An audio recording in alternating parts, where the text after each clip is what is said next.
Exchange Radio Show. Top every time. You just have to really have faith and believe. Right, and it's everything isn't going to be cotton candy and clouds all the time, but you have to, even in the midst of a storm, you have to speak light over a situation and life over a situation. You cannot always go into every situation. Sometimes it gets above you, and sometimes you got to speak over yourself and bring yourself back to focus, and because you already there. But in most cases, we take ourselves there. We walk ourselves over that dark threshold because it's easy for us. It's easy for us to be victimized and to be downtrodden and in that dark place when things happen to us. But you got to figure out how to successfully move into that. And a lot of you may say, what does this have to do with being an artist? It has a lot to do with being an artist, because I don't want to just talk about ticket sales. I want you to be a healthy, long-lasting artist in your own right, a long-lasting entrepreneur. And sometimes we try to mask what's going on with us with putting ourselves to work. So I'm gonna put myself deeper into this project, and it was times where I didn't want to be a part of things. I didn't want to be, because I wasn't whole. I wasn't happy with where I was at, with things that was going on in my life, and I didn't care how successful a play was. Like I just didn't care, but all I knew was to work.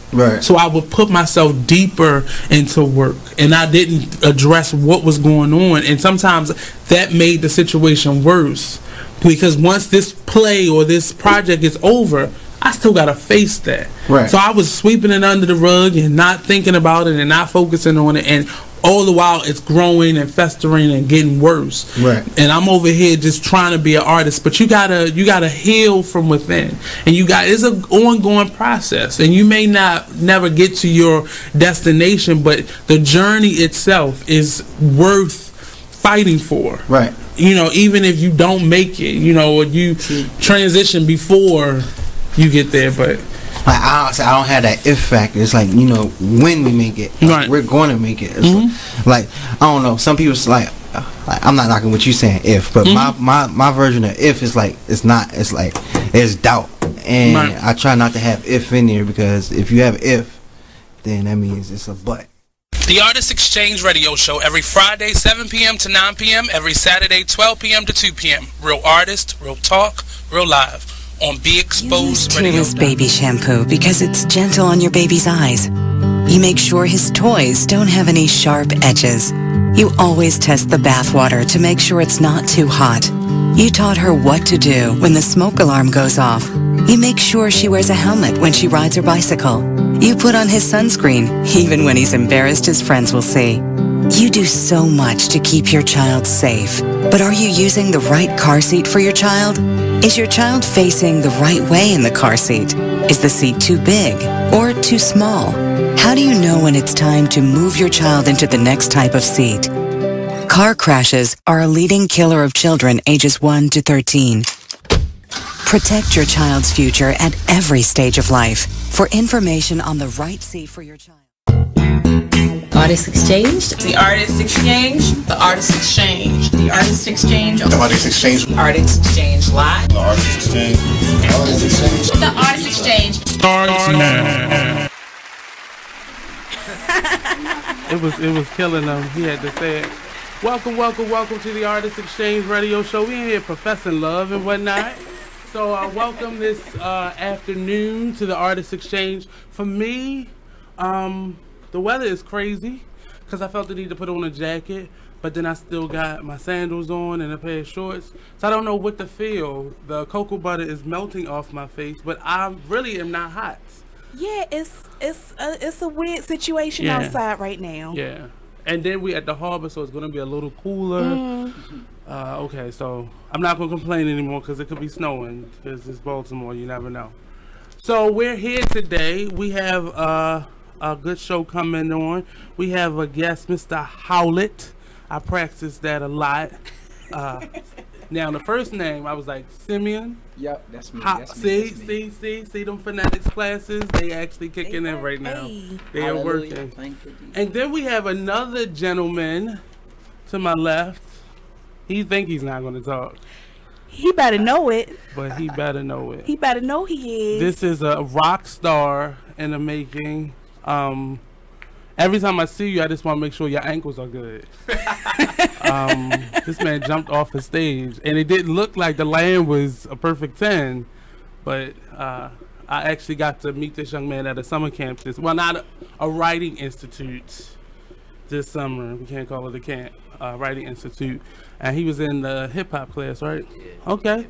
So he's going to tell us a little bit about where he is and what he does as well. And then we'll have like a surprise guest, I guess, in a few minutes if she stumbles out of bed, you know.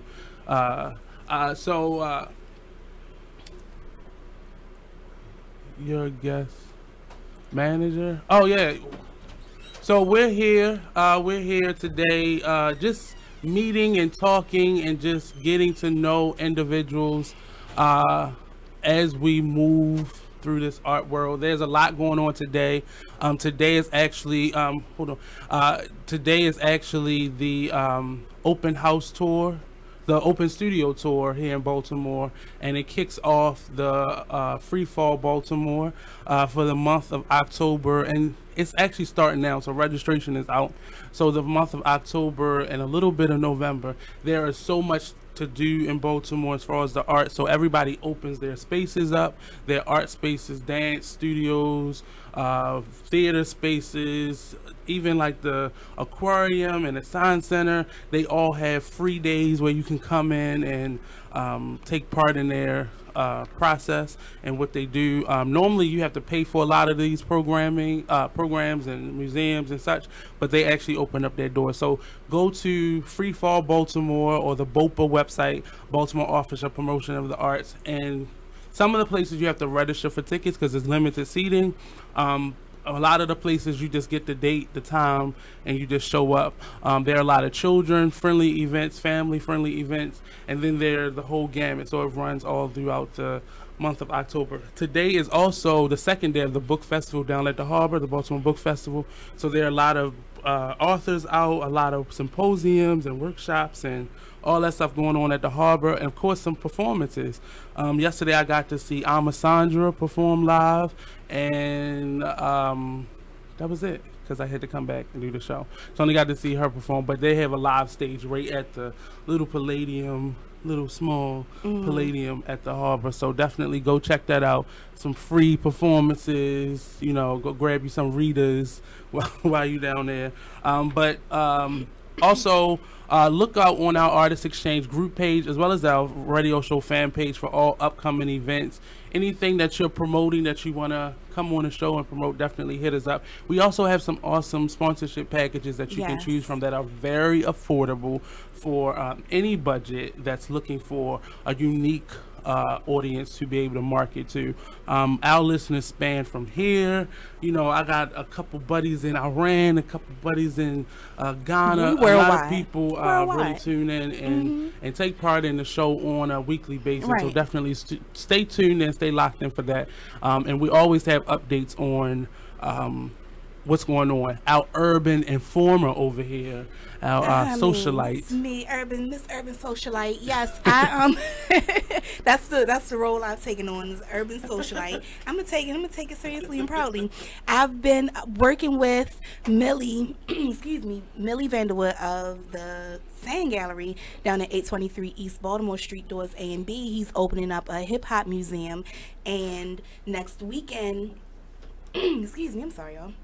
Next weekend, there will be a benefit called Hip Hop for the People, spearheaded by Yonazda Lone Wolf, and she's responsible for hip hop for Flint, hip hop for Haiti, raising money for these various tragedies that have struck people over the years. And so next weekend is Hip Hop for the People, and cities all over the country will be getting together and putting together different events to raise money to send to the Caribbean, Florida, and Texas. So I'm a part of that team, and that's what we'll be doing. So join us September 30th for Hip Hop for the People, a national day of unity and hurricane relief for Houston, Florida, and the Caribbean. In September 2017, the state of Texas, Florida, and the Caribbean were in a state of emergency as Category 3 through 5 hurricanes devastated more than 1 million people and left them without homes, food, clean water, and many personal belongings. So, again, like I said, there will be events. There will be all kinds of stuff to do down at the Sand Gallery next weekend. Please come through, check it out, donate, give what you can. We'll be sending the funds or food or whatever we get down to Florida to be sent out to these different places that need the help.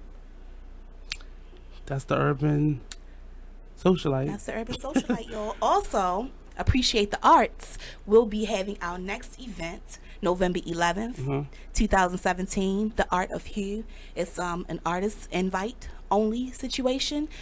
Details to come on that, but I will be talking about that the closer we get to that date. So be on the lookout for that artist. Join us for The Art of Hue, 11/11. And I forgot, actually today, there's 2 events going on. One at Art by Cleartree Studio. I'm gonna try to stop past there after the show and get to the she's doing like a paint show. She has her actual studio, so it's a phenomenal studio. So that's all day, and she's a part of the open studio tour. And then tonight, the story of the first female king of Egypt, King Hatshepsut. She's actually the first female king of Egypt, and she'll be my friend Mikel Roxy Johnson. She'll be doing that show along with a couple other people that's in it, but I thought it was a one-woman show, but there's a couple other people. And then tomorrow we'll actually be at Poets for Dinner, their fundraiser for the year.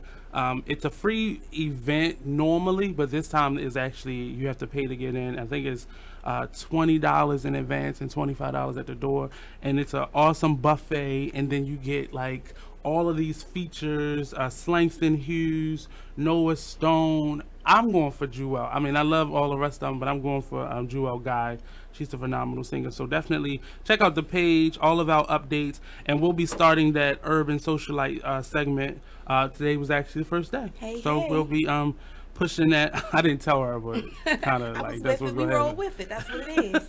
But because I want people to know everything that's going on, not in just the DMV, but just arts in general. But we'll do a lot of local events so people know what's going on, because for some reason people still don't tap into social media. For some reason, there's any given day there's something to do around the city, and it's buzzing. Like we've talked about on the show before, how we coming into like this is kind of the helm of a renaissance artistically in the city, and there's always something to do. I never knew there was this much to do, but now that I'm kind of have kind of immersed myself in the scene every day. Like it's always been something to do, but it's just now we have designated arts districts in the city, and it's more than the Station North. We now have the Bromo Arts District, which this station kind of falls into that, but there are plenty of other art places around the city. Everything ain't happening at Charles and North Avenue, but it's something everywhere for everybody, whatever your taste level is, whatever you enjoy. It's always something to do. But just tap into groups, or look at what other people are doing, the event section on your page, and it'll show you everything in your area, and it's always something going on. So take your social media and your technology for take advantage of it. And a lot of this is free date month coming up, free for Baltimore. Take your honey out on a date, and it's not gonna cost you as much. You ain't got to Netflix and chill this month. You can you can afford a nice dinner, and then take them out to a show every night of the week for the month of October, and people don't realize that.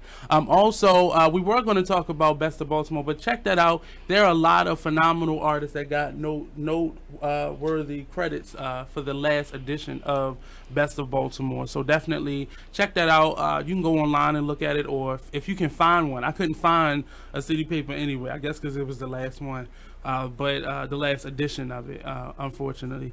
So we're going to take a quick break, and we're going to come back with our guest, Mr. Simeon Howlett.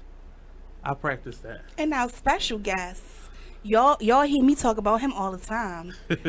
Mr. William King, Lil Stairs in the studio. It's my baby, my son, babe. I ain't going to embarrass you, but there we go. So don't go anywhere. We'll be right back. Definitely share out the page. Share it. Invite your friends. You can go to our page, the Artist Exchange Radio Show, or you can go to BeExposedRadio.com. Share out to YouTube or click on it, add people, invite people. Thank you, and we'll be right back after this quick commercial break.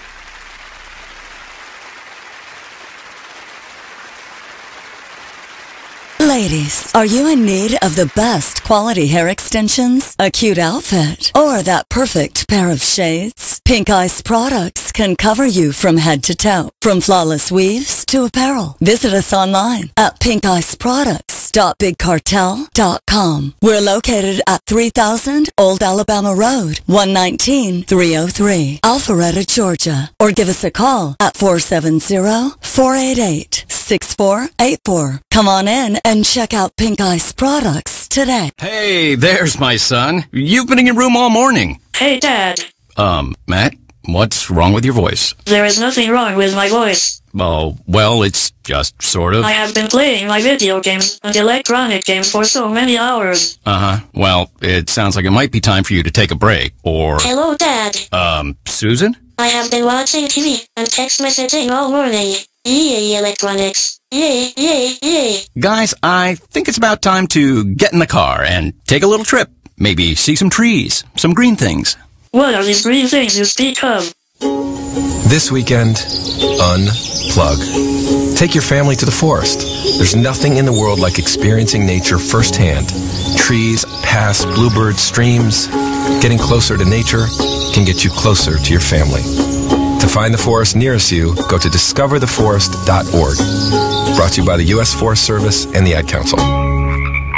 Get out to the forest and discover the wonders of nature with your family, just like Blue, Jewel, and the whole Rio flock. Let the kids connect to their roots. It's going to be so much fun. Yeah! Woo-hoo! Let's rock this jungle. Yeah! Fresh air. What a glorious morning. Clean water. Woohoo! This is great! And endless surprises. Yo, this is untapped territory. How amazing. Visit discovertheforest.org. Brought to you by the U.S. Forest Service and the Ad Council. So when you get to the corner of Smith and Orchard, you're going to want to take a left. You are not going to. Then what you're going to do is turn onto Marcy Avenue. Just broke up and go past the first 3 lights and then take the next left. I don't really then think drive 5 more blocks and you should be there. Who am I to judge, right? Park on the right. That's I'll what see I you heard later last tonight. night. It's hard to concentrate on 2 things at once, like texting and driving. Stop the text, stop the wrecks. How will you stop texting and driving? Tell us at stoptextstoprex.org. Brought to you by the National Highway Traffic Safety Administration and the Ad Council. This message is for all of you sitting in the passenger seat. And apologies if it gets a little uncomfortable. But how does it feel to be at the mercy of someone who thinks a random text is more important than your life? Someone who takes their eyes off the road while speeding along in a 3-ton hunk of steel. Freaky, right? Well, why not just ask them to stop? Or better yet, volunteer to text for them. It might be a little awkward, but believe me, you'll live. Learn more at stoptextstoprex.org. Brought to you by the Ad Council and the National Highway Traffic Safety Administration. Green light. Hey girl, school zone. I'm getting hungry. Car changing lanes. You want to meet me for pizza? Stop sign. Intersection clear. Yeah, street. Pizza sounds good. Ballin Street? Girlin Street! It's hard to concentrate on 2 things at once, like texting and driving. Stop the text, stop the wrecks. How will you stop texting and driving? Tell us at stoptextstoprex.org. Brought to you by the National Highway Traffic Safety Administration and the Ad Council. Check out this flashback from the Artist Exchange Radio Show. That's the biggest thing, is just empowerment. Just get off of the begging line. Just be proud and just get our pride and our dignity back, because as a child, we're taught how to go and beg for a job. Our parents, they literally taught us how to make sure you pull your pants up. Me, I'm 6'7", so I'm a bigger man. I was always taught how to not be threatening or intimidate people when I go into different interviews or different scenarios. And so we're literally taught how to condition ourselves, condition our speech, everything, in order to go and beg these people for a job, because we know when we walk in the door, I have to tear down 10 stereotypes before I get past hello. So we need to eliminate that. You know, and we need to eliminate that, and the way that we do that is employing ourselves and employing our brothers and sisters. And so that's our mission, is group economics, uplift ourselves, because I can't empower anyone until I empower myself. and change from just being willing because it's in my heart and my passion to see my people succeed and see us do better and change the social order, because I know that we are not supposed to be on bottom. I understand who I was. I know I didn't fall out of the sky and land on a plantation. So when you have knowledge of self and you know who you are and what you come from, it's frustrating more than anything to see us in this position. Tune into the Artist Exchange every Friday, 7 p.m. to 9 p.m. Every Saturday, 12 p.m. to 2 p.m. Live. Be exposed. Hey, there's my son. You've been in your room all morning. Hey, Dad. Matt, what's wrong with your voice? There is nothing wrong with my voice. Oh, well, it's just sort of. I have been playing my video games and electronic games for so many hours. Uh-huh. Well, it sounds like it might be time for you to take a break, or... Hello, Dad. Susan? I have been watching TV and text messaging all morning. Yay, electronics. Yay, yay, yay. Guys, I think it's about time to get in the car and take a little trip. Maybe see some trees, some green things. What are these green things you speak of? This weekend, unplug. Take your family to the forest. There's nothing in the world like experiencing nature firsthand. Trees, paths, bluebirds, streams. Getting closer to nature can get you closer to your family. To find the forest nearest you, go to discovertheforest.org. Brought to you by the U.S. Forest Service and the Ad Council. Get out to the forest and discover the wonders of nature with your family, just like Blue, Jewel, and the whole Rio flock. Let the kids connect to their roots. It's gonna be so much fun. Yeah! Woo-hoo! Let's rock this jungle. Fresh air. What a glorious morning! Clean water. Woohoo! This is great! And endless surprises. Yo, this is untapped territory. How amazing! Visit discovertheforest.org. Brought to you by the U.S. Forest Service and the Ad Council. So when you get to the corner of Smith and Orchard, you're going to want to take a left. You are not going to. Then what you're going to this. do is turn onto Marcy Avenue. Just broke up and go past the first apparently 3 she's lights happy and then about take it. the next left. I don't really then think drive 5 she's more happy, blocks but and you should be who there. am I to judge, right? Park on the right. That's I'll what see I you heard later last tonight. night. It's hard to concentrate on 2 things at once, like texting and driving. Stop the text, stop the wrecks. How will you stop texting and driving?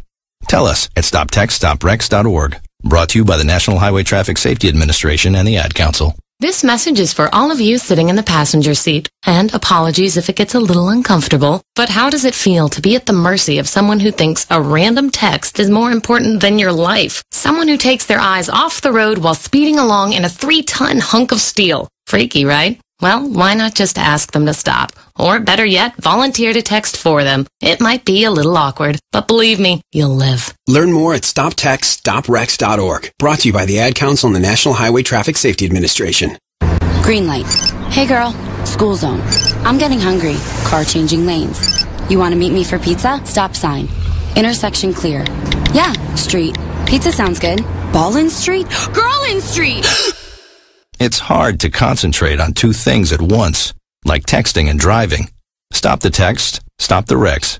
How will you stop texting and driving? Tell us at stoptextstoprex.org. Brought to you by the National Highway Traffic Safety Administration and the Ad Council. You are listening to BeExposedRadio.com, the home of Talk Lately with Monty, every Tuesday at 7 p.m. Check out this flashback from Talk Lately with Monty only on BeExposedRadio.com. Hello, how you doing? Hey, what's going on? Not much.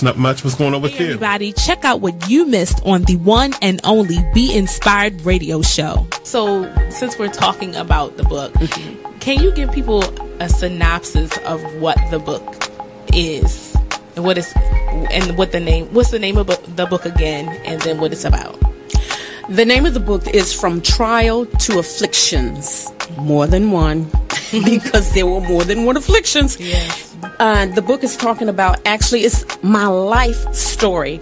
And I have to add in there that when that prophet told me, he said, tell your story, write the story. He said, and God said, tell your addiction. Now, see, I'm not going to tell the addiction because you have to get the book to read it. But it was about deliverance. Mm-hmm. It was about all the, trials and tribulations we go through. People that come into our life, even people that come to try and break you down or draw you down so that you can't stand for God or worship Him through your situation, because that's the adversary using them. We have to know that. But through it all, I was still praying and fasting. I needed help from God. I really did. I needed help from God to see me through. And for anyone that's going through it, I say that this book is about different afflictions. Yes. Going through them, how you get through them. And I had a sister pushing me too, praying for me. I thank God for that again. Yes. But it also talks about deliverance. There is deliverance in the process. Yes. And you have to be willing to see yourself first to know that you need deliverance. Yeah. Tune in to Be Inspired every Wednesday live at 7 p.m. right here on Be Exposed Radio.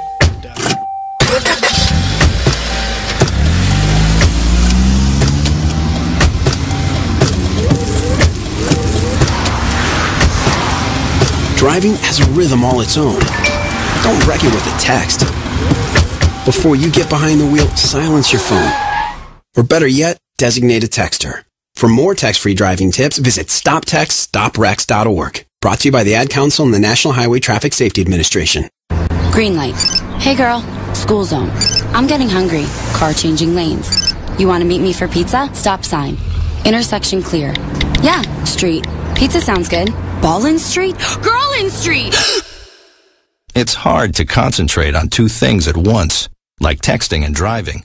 Stop the text. You are listening to BeExposedRadio.com.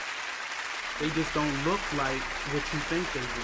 And we're sitting up here trying to fit into an image of, or cater to a specific body of people that our music represents. But those aren't the people that's buying your tickets or buying your albums. So you really, as artists, we really have to figure out just being ourselves, right, and focus on those 5 faithfuls in the corner, opposed to those 5,000 that when another Simeon comes, they're going to jump on that bandwagon, right, opposed to stay true to that person. But we want numbers, we want, we want likes. We out here buying likes on social media sites, but only 5 people are liking the page. Exactly. So focus on those 5 people, and then they'll tell somebody, and that's how you generate. But just jumping out the gate. And I understand it, the way people are doing it, because there's no more artist development anymore.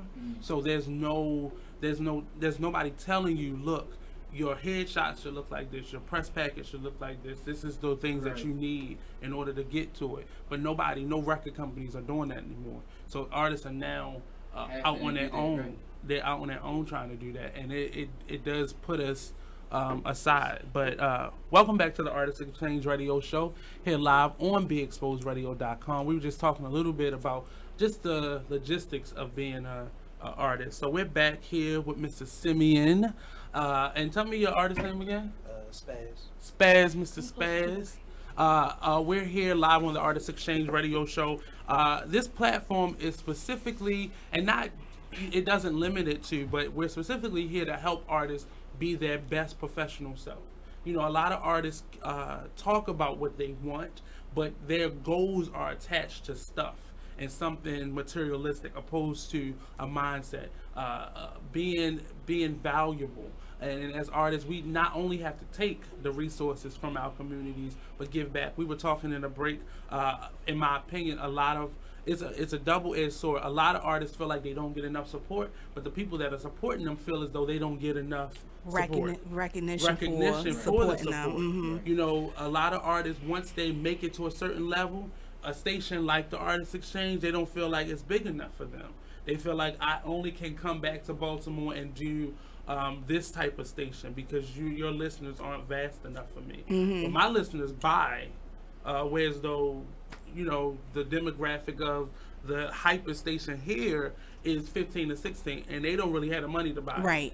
So you're focusing on people who don't have the money to pay for what or you're trying to create this image of who you are and represent a certain body of people who are not coming out to your shows. And that's crazy, but realize what your demographic really is, not who you want it to be. So I'm gonna ask Mr. Howlett, Simeon, to tell us a little bit about himself, what you do, your background, all that jazz. Okay. Hi, how y'all doing? My name is Simeon Howlett. My rap name is Simeon and just Simeon. So when he put out my whole government. You gotta sign that check. Somebody gotta write that Howlett on that check. Oh yeah. Bank of America not gonna take Simeon on its own. They Yes, want Lord. the whole government. Sure enough. But I'm from Baltimore City. Okay. I travel to do my music. I try to put my music out there as much as possible. I make motivational and inspirational music. Okay. I try to relate my past and the things that I've been through into my music and try to implement that into my music and articulate that as much as possible, because just having a sense of where you are and where you want to be, you got to be very transparent, you know what I mean? So I want to make sure that every part of my life is in my music, so. Right. What kind of molded you or guided you towards music opposed to any other art form? I love music because it was my go-to person. I should say that. I've been through a lot. Both of my parents passed away before I was, 14 years old. You know what I mean? Wow. So my mom passed away when I was 11 from cancer. My dad passed away when I was 14 years old. You know what I mean? From overdose. So I grew up in the system. You know what I mean? Had a real rough life. I was locked up for a little bit. So music always was my go-to. I always had some lyrics, you know what I mean, in my head. I always had a notepad with me. I stayed deeply rooted in the Bible, so I always was reading and, had a dictionary, thesaurus with me. Also, I grew up in the church setting. So before my parents passed away and I was in the system, I was in the church setting. My grandfather's a bishop of a church. Like my name is Simeon. That's a biblical name. My middle name is Bartholomew. That's a biblical name. Got a brother named Samuel. Don't tell me brother that, named Solomon. You better not. The struggle is real. You better not. That's your name, sir. So long story short, music has always been a part of me. A lot of people don't know I used to dance like Mike and Chris Brown, right? Okay. So I used to like have like a whole squad. You know what I mean? And we used to be like legit for real. But you speaking past tense, those knees giving out. They ain't. I can still do it. I can still pull it off, but only at parties. Okay. Yeah. So like just everything I've been through, I try to really like put it in, in my lyrics. So growing up, the way you have to that you speak of it as a system. That's not an easy thing. Yeah. I've been around a lot of young people like that, and it could break you or make you. Yeah, I mean, even after you stuck in the middle. Even after the system, you feel what I'm saying? Like I got into a lot of stuff. You feel what I'm saying? Like I got into a lot of stuff because of lack of guidance. You know what I mean? And lack of direction. But what more so drawed me back into, staying positive and remaining positive is working with kids. I was doing the talent development program and volunteering my services and helping out at Win Family Services on Northern Parkway. Okay. I don't know if y'all know about them, but yeah, Win Family Services. They do a lot of after school programs. Yeah. So I was doing a talent development program with them. So just getting out of the street life, you feel what I'm saying, and staying focused on my goals. And I didn't want to live like that anymore. You know what I mean? I got tired of. What was that final straw for you? Jesus Christ. Transparency. Yeah. I got took off for some money from my last manager, and I wound up being homeless. So I was out here doing some things I had no business doing. You know what I mean? Also, I was 300 pounds about two and a half years ago. So I picked up boxing. You know what I mean? I was running from West to East Baltimore 3 times a week. That's how I lost the weight. Everybody wants to know how I lost it, but being in that mindset, training myself to be real concrete, to be tough. That would really make me bounce back. You know what I mean? So yeah. So throughout this journey that you've been on, what did you learn about yourself? I learned that I had to learn to be honest with myself. To be honest with myself, and you know what I mean? Sure enough. I remember me being homeless, blocks away from here, right across from healthcare to homeless, underneath the bridge, sleeping. You feel what I'm saying? Winter of 2015. You feel what I'm saying? Like snow was your out. pride an issue? Because you said you had family. Yeah. My pride was definitely an issue. I'm not even gonna lie to you because people don't know about me. People don't know about me doing bad. You know what I'm saying? Like if they see the images on social media, they see me doing very good. So my pride definitely was in the way. You feel what I'm saying? I'm not even going to sit up here and lie like it wasn't. My pride definitely was in the way. But also, I don't want to have an individual ever be able to say, I'm the reason why he on. That's a lot of people that see the potential and a lot of people that you know what I mean, that give me handout. Yo, I got 50,000 on you right now. I got, you know what I mean? I'm telling all money you ain't good money. I understand that, but that mindset then carries over to the people who could do good for you as well. Right. And that, for black men, that's a problem. Yeah. Pride aside is a problem. I definitely agree. I know I have plenty of uncles who you don't see them when they're doing bad. Right. And that's the time when you should come to your family, because a lot of the issues that are recurring, those repeat mistakes, would not be repeat mistakes because somebody would be able to call you out on it. But our pride gets to us to a place where it keeps us from achieving, it keeps us from seeing or hearing anything positive. What cracked that system for you? You said you didn't want to be homeless anymore. Right. But what, like, it had to be a moment that was like, no, it's not for me. Like, what was that get up moment? I guess just hitting rock bottom, man, and just analyzing my problems. You feel what I'm saying? Like I said, like it takes that self-analyzation. You feel what I'm saying? And when you get tired of being tired, you know what I mean? Because if you're comfortable in the state of mind, it wasn't like a tragic, you know what I mean, divine intervention thing that happened. It just, I got tired of living that lifestyle. You feel what I'm saying? And fighting 2 and 3. Yeah, not even only that, but fighting 2 and 3 guys, selling drugs just to eat. You feel what I'm saying? Like I got tired of living like that, you know? And now I can't find a thing to be angry about. You know what I mean? Like I still got that in me. You feel what I'm saying? A lot of people see the smile and they, he's this dude. You feel me? But yeah, I'm 5-0 at my gym. 2 TKOs. You feel me? And that's where I put my energy at. You feel me? I'd rather not, display it, in the ignorant way, uselessly. You feel what I'm saying? So, with that being said, man, I'm thankful to God that, I realized within myself. And it didn't get nobody to push me, or it didn't get something tragic. I ain't lose my life out here. You feel me? Because nowadays, people are losing their life out here. You know what I mean? Because you don't pay attention to the pattern. I always say it starts out with a whisper, and when you don't listen to the whisper, like that shout and that gut punch of life gets you. Yeah, that's true. Not even only that though. I sat down with record label companies. You feel what I'm saying? I went down to Atlanta, you know what I mean? And I've sat down with record label companies, went to New York, sat down with record label companies, and I said no. You feel me? The reason why is because the music industry is shady. I'm gonna keep it a stack with you. Like, a lot of people are giving themselves. I'm not gonna slice it to you. Like, a lot of people are selling themselves to get on. Like, that's what it is.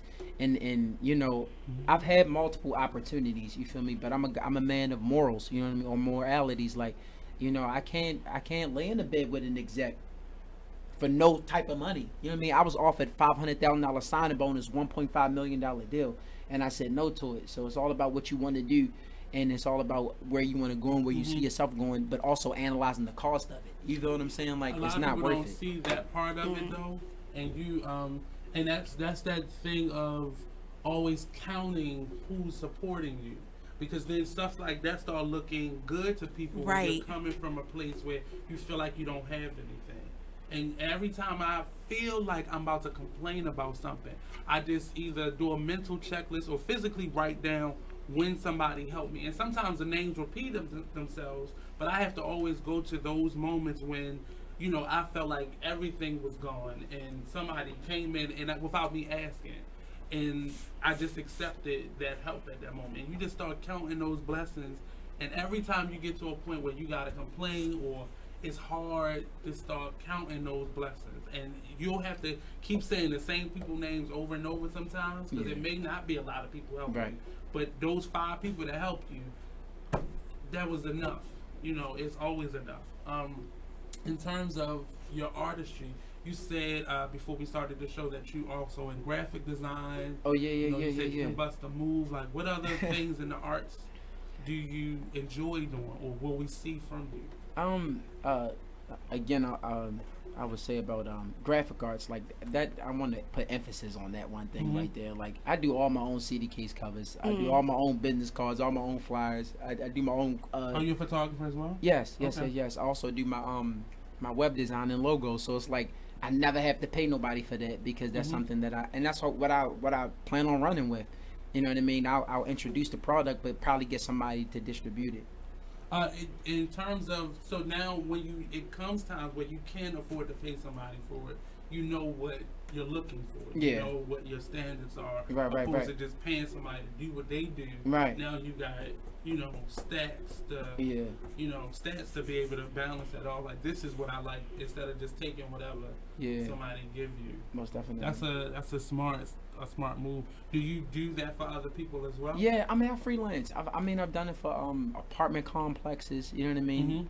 Non-profit organizations. I like to give. You feel what I'm saying? Because I've been through so much. You know what I mean? I felt like obligated to do things. So I like to just do for people. And not really expect too much out of it. So what are you expecting out of your life? Like, when you look, if you're able to look back, what are you expecting from yourself?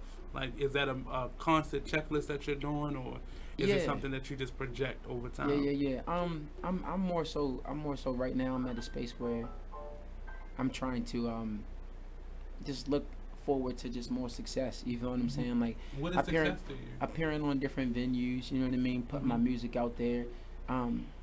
As far as like getting into the industry, I'm not really too concerned about getting into the industry.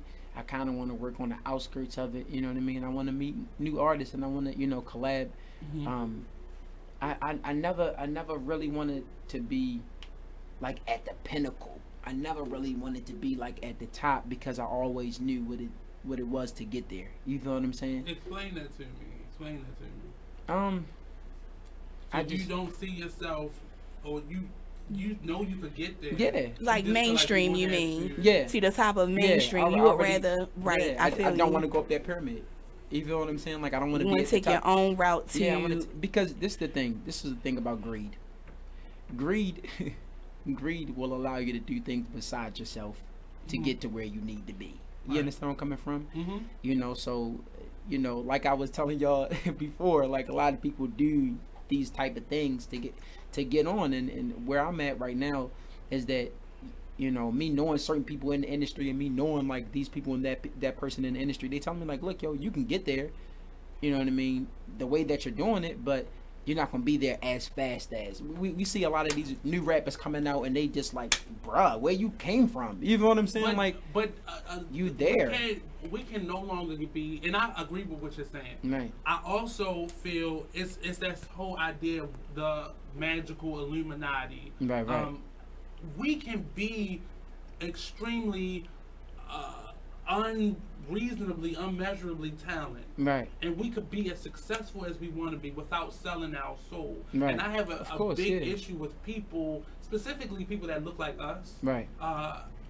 Saying this and believing that we can't get to that level unless we sell. I'm saying I can. I'm saying I can.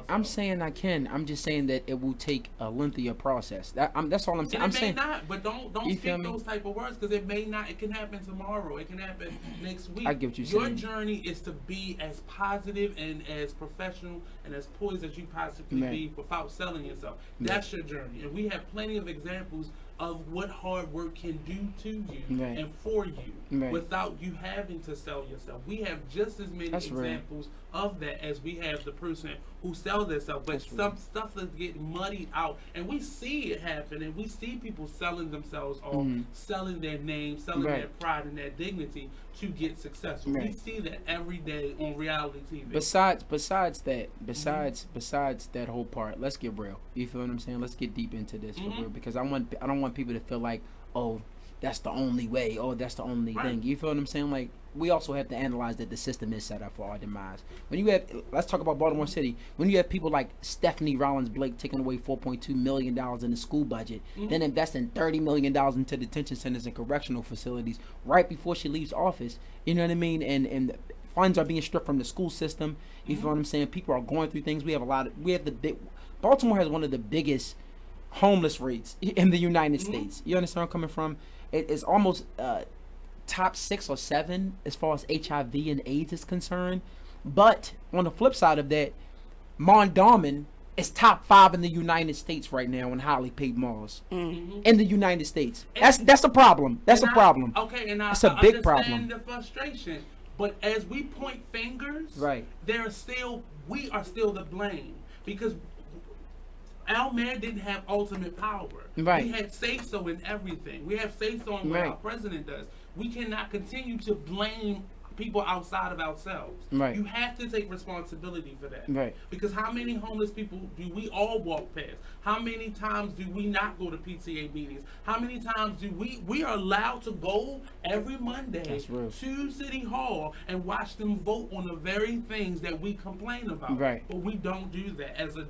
If I'm talking about just black people in general, we don't do that. We complain about the new bus system, and I went to a lot of those meetings, and I did not see people that look like us. Right. We complained about a bike trail that they just put in our city that really is stupid. But I didn't see a lot of people that looked like us, or people who did not want it at those meetings. That makes sense. And they're posting them, and they strategically post them so people don't see them or don't pay attention to them. But you have to read. You have to seek out knowledge. It's not going to always fall in your lap. Most of the times it's not going to fall in your lap. So I understand the frustration of a lot of people now, but we make these things happen. Right. We have control over it.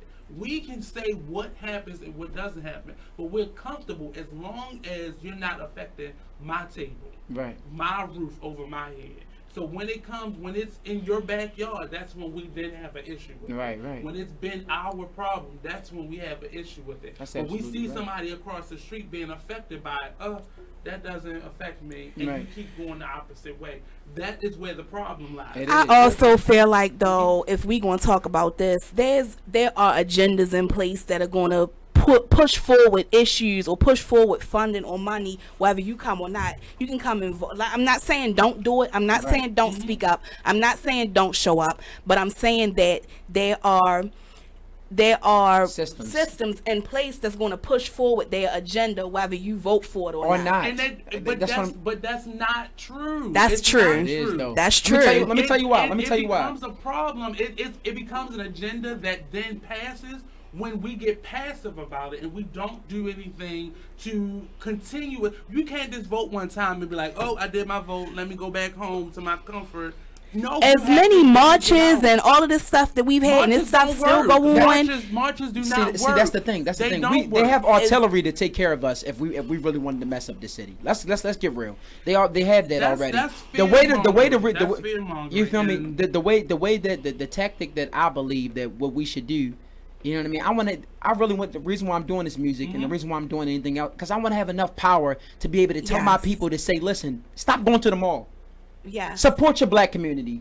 You want to find out about this? Support. And that's where this lady sells art. You feel what I'm saying? You're a fashion designer. You feel what I'm saying? Like, you know what I mean? I want to get to a point in my financial stability where I can get you to make my clothes and I can get you to put artwork up in my house, and then I can get whoever else to come make me a house. You feel what I'm saying? Have a whole community where we grow our own food and things like. What happened to that? You feel what I'm saying? It's programming. It is. But it's programmed. I can't keep blaming this man. It's not about blaming, though. It's not about blaming. But we're focusing on what the problem is, and not the solution. When you keep focusing on, I don't have. But he was given a solution. That's the solution. The solution is working it out. The solution ain't going to City Hall. That's not the solution. And I honestly believe that. I don't really want to talk about this here. That's a government built on their agenda. The solution is what you said. It's doing our own and building our own thing. I can go to City Hall 1,000 times. I've been to that stuff. It don't matter. My honest opinion is it don't matter. It was written. It's a system in place. It's an agenda that's already written that this stuff that's going to happen is going to happen. The money that's set to go to this place is going to go there, whatever we say. So therefore, the solution is for us to do our own thing. We need our own schools. We need our own food. We need our own farms. We need our own manufacturers. We need to be painting our own stuff, growing our own food, making our own stuff, and we need to figure out how to get that stuff back, because every time we've done it in the past, a system has come through and destroyed it. It's not a system. It's a system, Nate. It's a system. It's a system. It's stuff that If we don't do it, there's a system. If we don't, it's a system. We can say it's a system. It's sitting over there. But if we don't get together and we don't do it together, it's not. But that's what he's saying. But these things have not gone anywhere. It's still black farmers. It's still black businesses. But you don't support them because where you go to Giant. You don't go to the brother that's selling those produce. I'm saying the same stand. exact thing. Yeah, y'all saying the same thing. And I agree with what you're saying. But I don't subscribe to this notion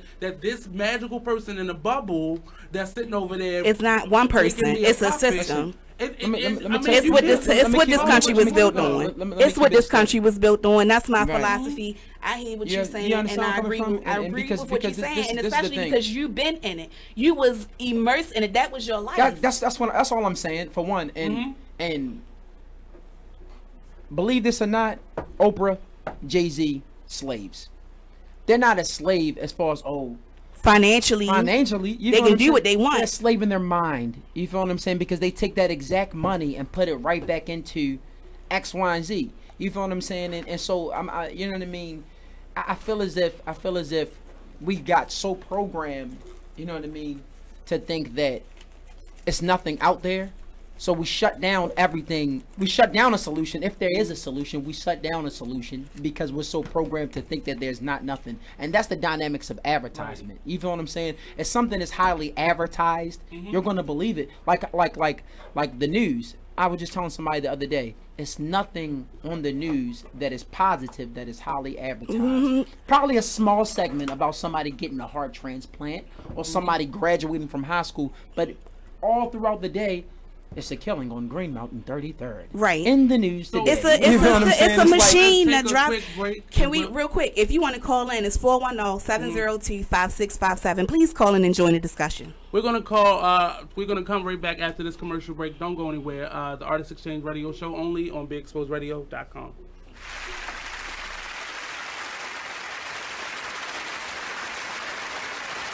Listening to BeExposedRadio.com. Hey, what's up, everybody? Welcome to the Black Body Man. My name is Ruth Rusi. I'm a retired teacher. I'm 91 years old, and this is how I live united. I say retired, but not really. Once a week, I read books to children as part of United Way's education program. Reading to a child creates links between language and literacy. It creates a bond between grown-up and child, and believe it or not, it prepares them for a better academic future. Oh, we read about frogs and flies and pigs with wings, all sorts of juicy stuff. It's a joy to watch all those little faces. I figure I have the time and they have the need. And I've always believed that if we're not here to help each other, then what are we here for really? My name is Ruth Rusi. I help kids prepare to succeed in school. So I don't just wear the shirt, I live it. Give, advocate, volunteer, live united. Go to liveunited.org. Brought to you by United Way and the Ad Council. My name is Meera Batra. I have been in this country 32 years, and this is how I live united. America has always been the land of promise, and in my community, many families have come for a better life. Coming from another culture myself, I know the desire to become part of a community, to feel at home, and to gain the tools for our children and families to succeed. So I advocate for these families with United Way. United Way empowers them to look beyond their histories and to see what opportunities are available. We help them get involved with their kids' schools, network within the community, and when we do, we unite them. We make the community stronger. What I do is something I wish someone had done for me, and I am so grateful I am able to. My name is Meera Batra. I help families see opportunities and succeed. I don't just wear the shirt, I live it. Give, advocate, volunteer, live united. Go to liveunited.org. Brought to you by United Way and the Ad Council. Keyboard Cat, Hamilton the Pug, and Toast Meets World. These are some of the internet's most beloved pets. With millions of YouTube views, shares, Instagram likes, followers, and fans across the globe. But what do all these amazing pets have in common? Their stories started in a shelter. Start your story. Adopt a dog or cat today. Visit theshelterpetproject.org to find a shelter or adoptable pets near you. Training that pet to play the keyboard? Well, that's entirely up to you. Visit theshelterpetproject.org and hear more about Hamilton the Pug, Toast, and Keyboard Cat's amazing adoption stories. Start a story. Adopt a shelter or rescue pet today.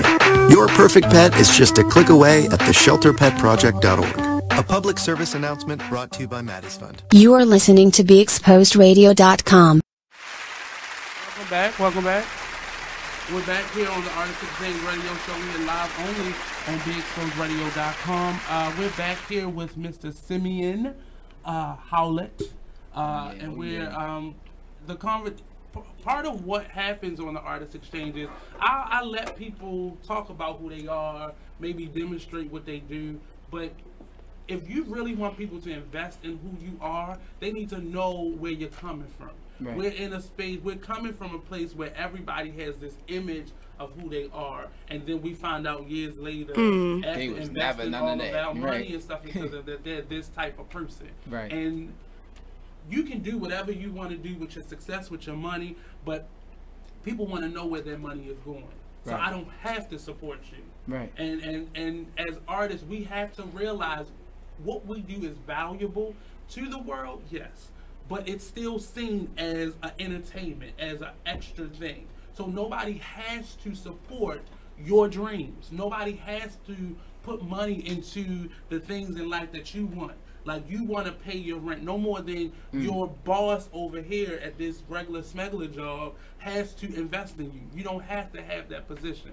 And as artists, we have to realize that. So what I want everybody to always do when they come on the show is be real about who they are. Because if people want to invest in you, where my money goes is important. So I don't care, you know, what kind of shoes you wear, what kind of car you drive, but I do care about your politics. I do care about what you really are about, because I don't want to support anybody that's going to go against what I'm fighting for, because then I'm paying to fight against something. Right. You know, so on both sides of the coin. So now I'm doing double work. But I want all the artists that come on here, individuals, to be able to express themselves and feel like I have very strong viewpoints, and there's nothing that's going to budge me. But I want everybody to feel as though they're at home to be able to do those things. So before we went to break, we were getting into the conversation of that one finger pointing to you and the three fingers pointing back. What can we do? What can you do? What can I do?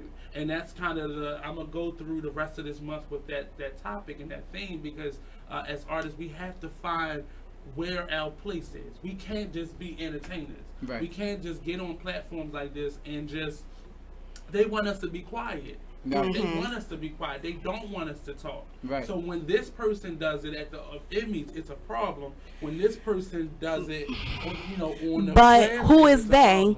They is the same people that you saying don't exist. Right. Well, they are us too. We have a problem with Kaepernick. But look though, let me tell you, people paraphrase, the Illuminati, blah blah blah blah blah blah. Secret organizations.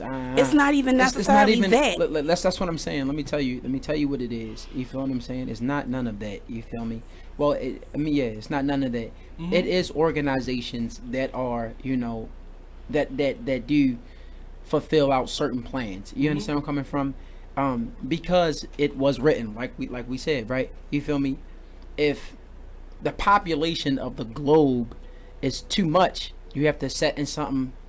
Plan for, and that's a real thing. Georgia Guidestones is out there with all of that on there. They might set and it that's up real. Like Planned Parenthood. No, that's population control. You know what I'm saying? You know what I mean? Or they might to dumb down a certain group of people, or just people. Period. Releasing viruses. You know what I'm saying? So basically, like, they'll show us certain images on TV. Or they'll show us certain images in movies, you know, to portray certain things, or even the music. If we speak about the music, if we go on 92Q right now and we listen to every song, and there's no assault to 92Q, but just saying, every song, this girl did this, I done shot this person, so da da da da. Money. Like that's literally dumbing down the listener. You feel what I'm saying? You know, because the way that the mind works is that something that's repetitive in your mind, it's programming. That's mental programming. With that being said, that's how I learned all my music. Like I've had producers put on 50 beats and I have something for them. That's because when I was locked up, or when I was homeless, or I was out there doing X, Y, and Z, I was rehearsing all of my lyrics. I know that if you do, scientifically known, you don't have to listen to me or anything that I say. One traumatizing experience will take up to 3 years just to get over the hump. If you say something 28 times, it's embedded in your brain.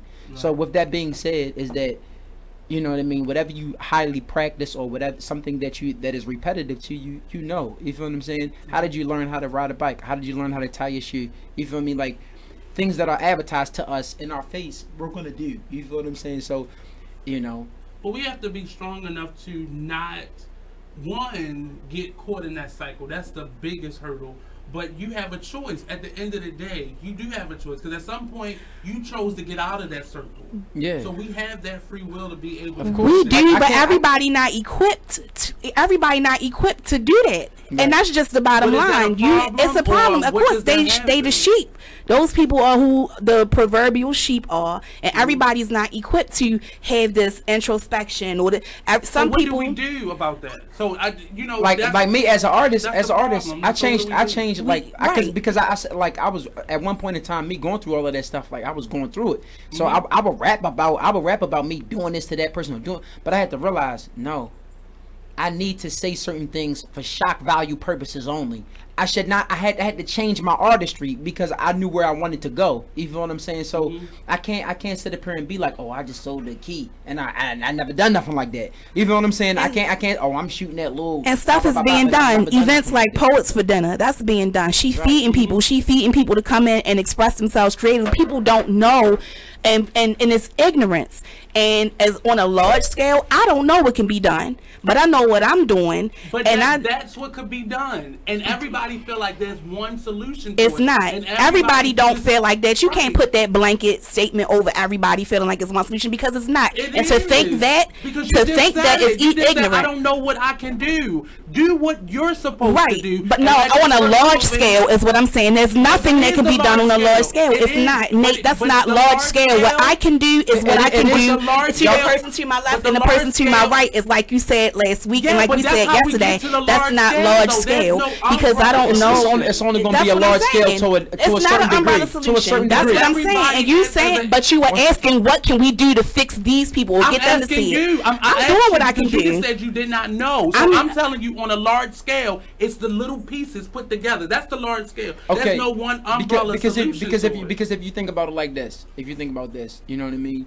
If it transforms from a small scale to a large scale, we're still going to have that barrier right there. You understand where I'm coming from? But it's going to be a barrier right there. Those statements make me angry because that's not true. Because if every person does what they're supposed to do to solve the problem, then that is the large scale issue. That's how we solve the problem. But how do we get to that? How do we get there? How do we get what you're supposed to do what you're supposed to do, and if we all do what we're here to do, then that solves the problem. But then everybody trying to figure out, well, we all got to go over here and do this. That's not true. That's not true. That's not true. That's not what people don't know. It's right because that's also pieces come together to make a puzzle. We don't know what the picture is. How you put together a puzzle when you don't know what you put together? You're worrying about a bigger picture. Worry about your puzzle piece. And I am. However, the statement that I'm making came from you saying. From him saying the programming and all of that, and I'm saying everybody's not equipped to be able to have introspection. You got lead babies, you got drug babies, you got all kinds of people. How can you? Those people are part of the problem as well. How do you go and you help those people? Even if I can't help them directly, what can I do? Even if I can't help those people directly, what do I do to get to a place where I can get people to look at? So and then when I'm saying stuff, when I have opinions or when I have comments, I'm being told, "Oh, well, you can't do that." But listen, real quick. Listen, if your gift is to help a lad baby, quote unquote, that's your piece of the puzzle, because now you're awakening that person up, and you're helping that person to get to the next level. If your passion, if your goal and your gifts are to help this specific type of person or to do this thing, that is your piece of the puzzle. We can't worry about the bigger picture because that's not your gift. The only reason why I say to look at the bigger picture. Everybody need to be looking at the bigger picture. The only reason why I agree with the fact of looking at the bigger picture is this. addicts don't know they have a problem until they analyze that they have a problem. And everybody ain't equipped to analyze it. But y'all focusing on somebody else's lane. That's not your lane to worry about an addict. That's not your lane. That's not what you're here to do. Right. That's not your gift. Right. So let that gift go to the person that is their gift. But the question that you posed was, how do you get people to not be programmed? I asked that based on what you said. So how, in your opinion, how do we do that? I asked you because that was based off what you said. I was asking you your opinion. For me, of course you can take a glance at the bigger picture, but looking at the bigger picture leaves you overwhelmed. I don't know what to do. How do I solve this big issue? You do what it is that you're here to do. That's it. Let's bring it back around to full aspect. Everybody's right about everything that they're saying, but one element that is missing and that we all need to take into consideration is that you are right. We do have to be a light within ourselves. We have to be the light that we want to see in our world. Exactly. You know what I mean? But also, you are absolutely right. Is that it's so many different things to assess. You feel what I'm saying? And it's not a proper formula on how to get there. With both of those dynamics being displayed and understanding both of those dynamics, we also have to realize that togetherness is the key. Togetherness is the key. You feel what I'm saying? Because, you know, I'm not Superman, nor do I think I am. You feel what I'm saying? Like, you know, I know I box. You feel what I'm saying? You know, I mean, I can handle myself. You feel me?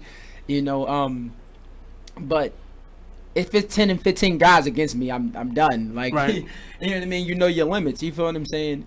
With that being said, you know, we can't just analyze what the situation or what the problem is. We have to attack, but we have to do it in a strategic way, because nowadays fists, bottles, going downtown with your hands up, going downtown with these signs, that's not doing it. That is not doing it. We need to look within ourselves, and we need to look within our communities. We need to make sure that we reshape our communities, and we need to find a strategy for us to build. And I keep hearing that. So the strategy is, it's not a single thing. There's because during this whole Freddie Gray issue, we had a bunch of people talking about they're on the front lines and everybody else is wasting their time. Everybody else is being lazy. But for me, being on the front line is being somewhere where I can help get the message across. That's what this platform is for me, along with me doing what it is that I do for the community. That's my solution to the bigger problem. But that's just my point of view. If everybody else focused on what their individual solution was, then it helps the bigger problem. But everybody can't be the president. Everybody can't be the lawyer. Everybody can't be the criminal. And that's our problem, though, because division is the key. You feel what I'm saying? So if they see us divided, or they have the image of us being divided. But it's not divided, though, because you can't do what this person is put on this earth to do. That's not your job. I think you kind of missing what he's saying. No, I'm hearing it. I think you're missing what he's saying. What your responses to your responses to this is not. As I'm sitting here quiet, like I've taken myself out of it because I feel like that this. I've taken myself out of it. No, let me finish. I've taken myself out of it because me and him are sharing the same idea. It's no reason for me to keep going on, because no. Let me finish. Let me go ahead and say it. Me and him are on the same side of this discussion. We not, like, we literally on different sides of the table. So I've taken myself out and I'm listening. Your responses to what he's saying is not really aligning with what he's saying. And I understand it, I understand it, but you're badgering. It's kind of badgering you and I. Is what he's saying. And that's all I'm saying. That's what he's saying. And you're saying that it's not a divide, but now you're saying it is. That's not what I said. Because this is the thing. This is the thing. You know how division works is that, if you take something that somebody strongly believes in and you use it against them, you know what I mean. She has her point of view. You have your point of view. I have my point of view. I'm on the same page as both of y'all, by the way. You feel me? Me and her do see eye to eye on a lot of different things, but I am also on as far as like the entire spectrum. But if we look at back in the colonial times and we look at back in, the civil rights movements and things like that, they've used religion You know what I mean? You know what I mean? You know, put emphasis on certain religion, you know, and done certain things. You know, also another thing that they race, you feel me? They'll use race to divide us or whatever the case may be. But now that the increase of technology has happened and we feel as though we're more intelligent, we tend to shut off, you know, a lot of things that could be helpful for us. Right? You feel what I'm saying? And so not even only that, it's multiple different aspects and dynamics that need to be looked at, you know. So I would never try to like shut somebody off, and you know what I mean, or try to like shut down their because it might be substance within that. You feel what I'm saying? Right. So with that being said, you feel me? We have to within ourselves. We have to be one within ourselves. You feel what I'm saying? Because within ourselves, you know what I mean, like. We gotta let go of everything that we thought we knew. You feel what I'm saying? And we have to really like seek God and put Him first. You feel what I'm saying? And when you analyze who God is and you understand what your purpose really is, you know what I mean? You know, we can't tell this man his purpose because he already set, like he said, he's set on what he wants to believe. You feel what I'm saying? So we could talk till we blue in the face. You feel what I'm saying? You know, and that's why it's important for everybody, like you said, everybody find their lane and stick in that lane. Right. My lane is like, you can't tell me not to look at the bigger picture because that's part of who I am. Right. Part of who I am is trying to see where the pieces fit at in the big picture. That's how I operate, and that's not wrong. That sounds like an organizer to me.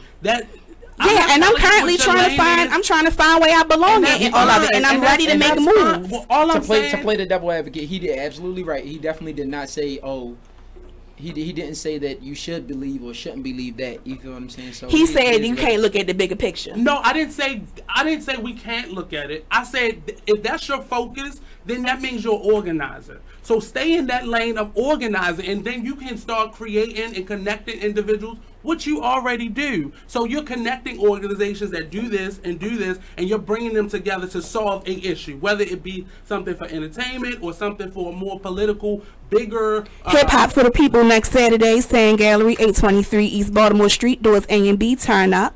And that's all, and that's my point of view. So it's not about you can do this, but just like we have different job titles. You a doctor. I can't go into an emergency room and tell this man how to I would never. do this. So in the bigger picture of it all, that man is a doctor. That's what he or she is put here to do. So whatever your passion is, if it's organizing or connecting, it sounds like you have a binding spirit where you connect things together. I do. I'm the middle. I've figured out that my purpose is everything about me is the middle. Like down to my, I figured this all out, like down to my last name. Even my favorite color is green, which is the middle chakra, which is the heart chakra. My initial ZAG, in Supreme Mathematics is zigzag zig. Is what Z is. My initials are the middle part of what that. So that's me. I'm the connect. And I figured that out about myself. I don't know, but those things right there are getting you close to, I mean, absolutely your purpose. Right, it's getting you closer to it. So for me, I just try to eliminate vocabulary that take me away from where the purpose is. So putting things in our minds and saying things that keep us away from that goal over there, or where we're supposed to be going to or end up at, it does the exact opposite. It just keeps us from achieving, from succeeding. So know what or learn. And some people don't know. You know, I'm one of the people that I've always felt what I was supposed to do. That's where all of this started from, to bring it back, was me saying that everybody don't know. And I feel like we can't ignore that. I can't ignore the fact that Lakeisha or Daquana down Latrobe don't know. Like, I can't ignore that because they don't know, and they don't know that they don't know. But she don't know that living her life day to day the way she living it is not being the same way you just said I don't know, but then you spelled out ways that you could. So it's in you already. It's just somebody like that who passionate is to tap into that thing, to open your eyes. You know what it is? It's light. It's melanin. It's energy. The reason why she seeks to want to know is because that's in all of us. You feel what I'm saying? The reason why you're doing this show is because you want to. But it's in you already. You know what I mean? You gotta unlock it. Because it's in you. God has given you this platform to enlighten people.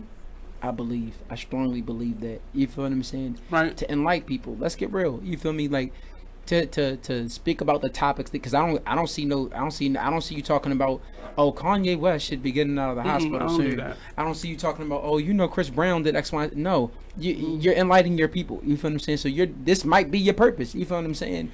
Whether it's that, who's to know? 6 months from now, she might not even be on the show, because she might get an opportunity to, to do other things or whatever, or to bring because let me tell you something about the laws of attraction. Anything that you attract to yourself, the energy that you have harnessed inside. Now, I see how her breathing has just got elevated a little bit over this topic, because this means something to her. Right. You know what I'm saying? She's not speaking from a place where, it's just, she wants to start an argument. You know what I'm saying? This is built off of her beliefs and her strong beliefs. Now, as far as you was concerned, you have a lot of key points that we also need to tune into, because somebody with a different type of mindset is also complimenting what we do, because it's also unveiling a lot of things that we need to be sharp about. You know what I'm saying? Because when you speak out of a place of love, it's different from speaking out of a place of knowledge. You understand where I'm coming from? Or just straight ignorance. You feel what I'm saying? So and that's a whole thing for real. So I do agree with a lot that you did say, but personally, and I'm becoming. Getting into one that's a love for it, and I'm coming into a place where, I'm trying to connect the two, because I'm passionate, and what your manager said, I was actually sitting here thinking about. He's saying that we come from a place of, that's my place. My place is from a place of emotion, and I'm not going to stop being that way, because it's perceived as weak, it's perceived as wrong, it's perceived as, emotion is my strong suit. Right. Emotion is what gets stuff done for me, and I'm not going to change it because my passion makes the next person uncomfortable. I don't care. But focus on it being your strong suit. Don't focus on what people think about it. I'm focused on it being my strong suit. I'm just going back off of what he was saying. He was saying that we come from this place of emotion, and he was kind of saying it to negate emotions, and I come from an emotional place, and it's not wrong. Me too. It's not a wrong way to be, and I'm tired of that narrative, because people always say, "Oh, you too this, you too extra." That's me, and it's not too nothing. It's who I am, and it's how I am where I am now. But I said again, emotions got me through a lot of stuff. You feel what I'm saying? If I didn't go based off my emotion or how I felt, or you know what I mean. But emotions are this thing that's aside from us. It's in us, and you can't. The thing of it is you can't let it control you. You have to use your mind before. They go hand in hand. Yeah, they go hand in hand. You can't just be like, you can't make these emotional leaps and stuff. Right. And I used to do that. I've gotten to a place now where I'm thinking, thinking about the stuff that I'm saying. And like I said, when I removed myself and was listening to y'all, because I could feel it riling me, like I was getting riled up, and I'm like, nope, hush and listen. But that's where the thoughts come in at. But it happened. Inspiration. It did happen, but it was time for me to listen. It was time for me to be quiet and listen. And it's important for you to know. Right. It's important for you to know when to step back, and that was my time to step back so that I could really listen, because my emotions was getting in the way of hearing what you were saying. And you know what? And that's the thing. Sometimes we have to analyze the situation and decrease so God can increase, because we're all saying very valuable things that go hand in hand and tie together, but the blockage doesn't even have to exist if we have an ear to hear and a heart to receive. You understand where I'm coming from? So I do appreciate you for doing that, because now we're at a place where we're now in the show that it's really, the listeners are listening now. You know what I'm saying? Because when how should I say, when argumentative situations come about, a lot of people, they do this. But when substance and things that can, now we're at a level where you're listening, I'm listening. You just said a lot of valuable things just now that just I can walk away with, as long as you also. You know what I'm saying? So it's so many different dynamics that could be thought about and that could be think. But this key thing right here that's happening right now, to come to an understanding, to agree, to disagree. You know what I'm saying? These are the things that the globe can see and analyze. This is giving them a picture of, it's not about confrontation. It's about, I feel strongly about this, and I think that this is this, but we all know that we have a goal that we need to accomplish. And not eliminating confrontation, because confrontation is this that's how you grow. That's how you grow. And you can't be afraid to get in that space of saying, well, this is what I believe and this is what I believe. And without even saying you're wrong or I'm right, that's where the divide happens. That's and I'm just a person, I've been through a lot of these things, so I've been to that space, and I've tried to figure out where do I fit at, and I've gotten comfortable and confident in where I'm at. And you have to not look at what I don't have or where I'm at, and really realize that everything about you, nobody can give you insight. It's already in you. You just have to be focused enough and patient enough to be able to tap into it. And there's nothing that none of us have. Even that young lady in Latrobe, she has everything she needs in the palm of her hands. Like everything she needs. But she might not know it, is my point. Right, nobody ever does. She never looked in the mirror long enough to be able to see it, to be able to acknowledge it. And it's a piece of her that knows it's there. But what can I do with this? You be in your lane. If your lane is to be a GNA, that's your lane. And he did speak on Job Corps. I used to work at Job Corps, so I saw a lot of young people come in there basically lost. Did you ask him how I left Job Corps? We'll get into that in the next time because we got to pay some more bills. So we'll be right back here on the Artist Exchange Radio Show, only on BeExposedRadio.com.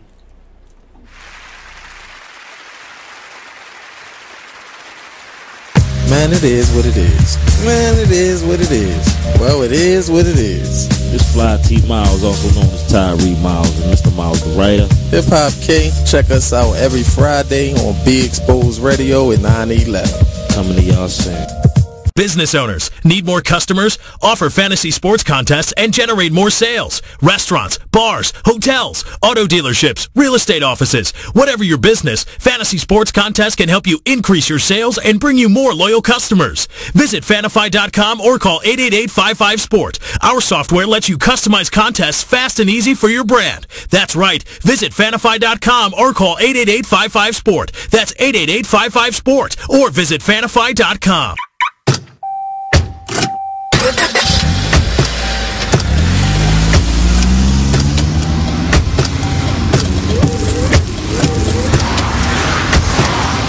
Driving has a rhythm all its own.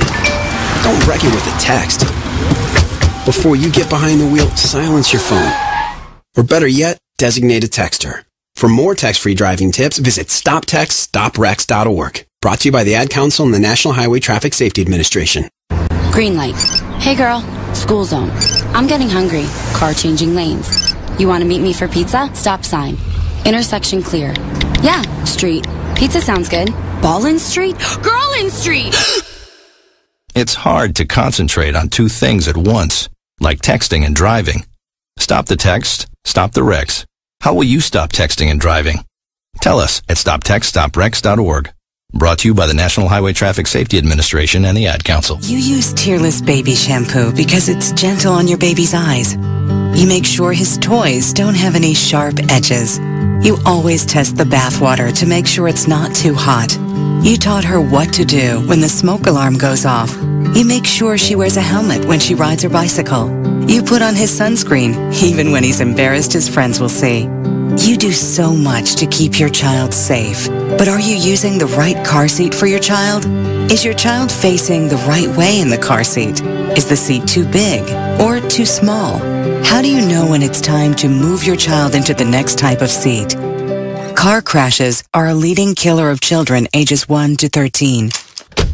Protect your child's future at every stage of life. For information on the right seat for your child, visit safercar.gov/the-right-seat. That's safercar.gov/the-right-seat. A message from the National Highway Traffic Safety Administration and the Ad Council. Why is Connor having trouble focusing in school?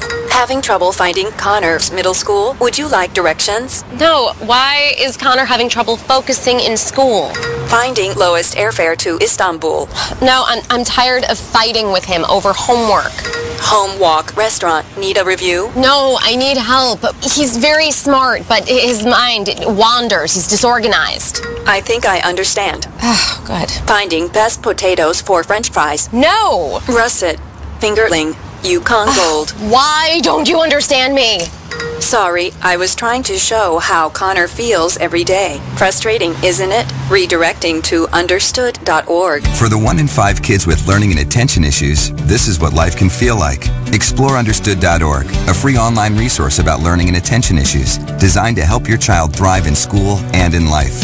Understood.org, because understanding is everything. Brought to you by understood.org and the Ad Council. Ladies, are you in need of the best quality hair extensions, a cute outfit, or that perfect pair of shades? Pink Ice products can cover you from head to toe, from flawless weaves to apparel. Visit us online at pinkiceproducts.bigcartel.com. We're located at 3000 Old Alabama Road, 119-303, Alpharetta, Georgia. Or give us a call at 470-488-6484. Come on in and check out Pink Ice products today. You are listening to BeExposedRadio.com, the home of Talk Lately with Monty, every Tuesday at 7 p.m.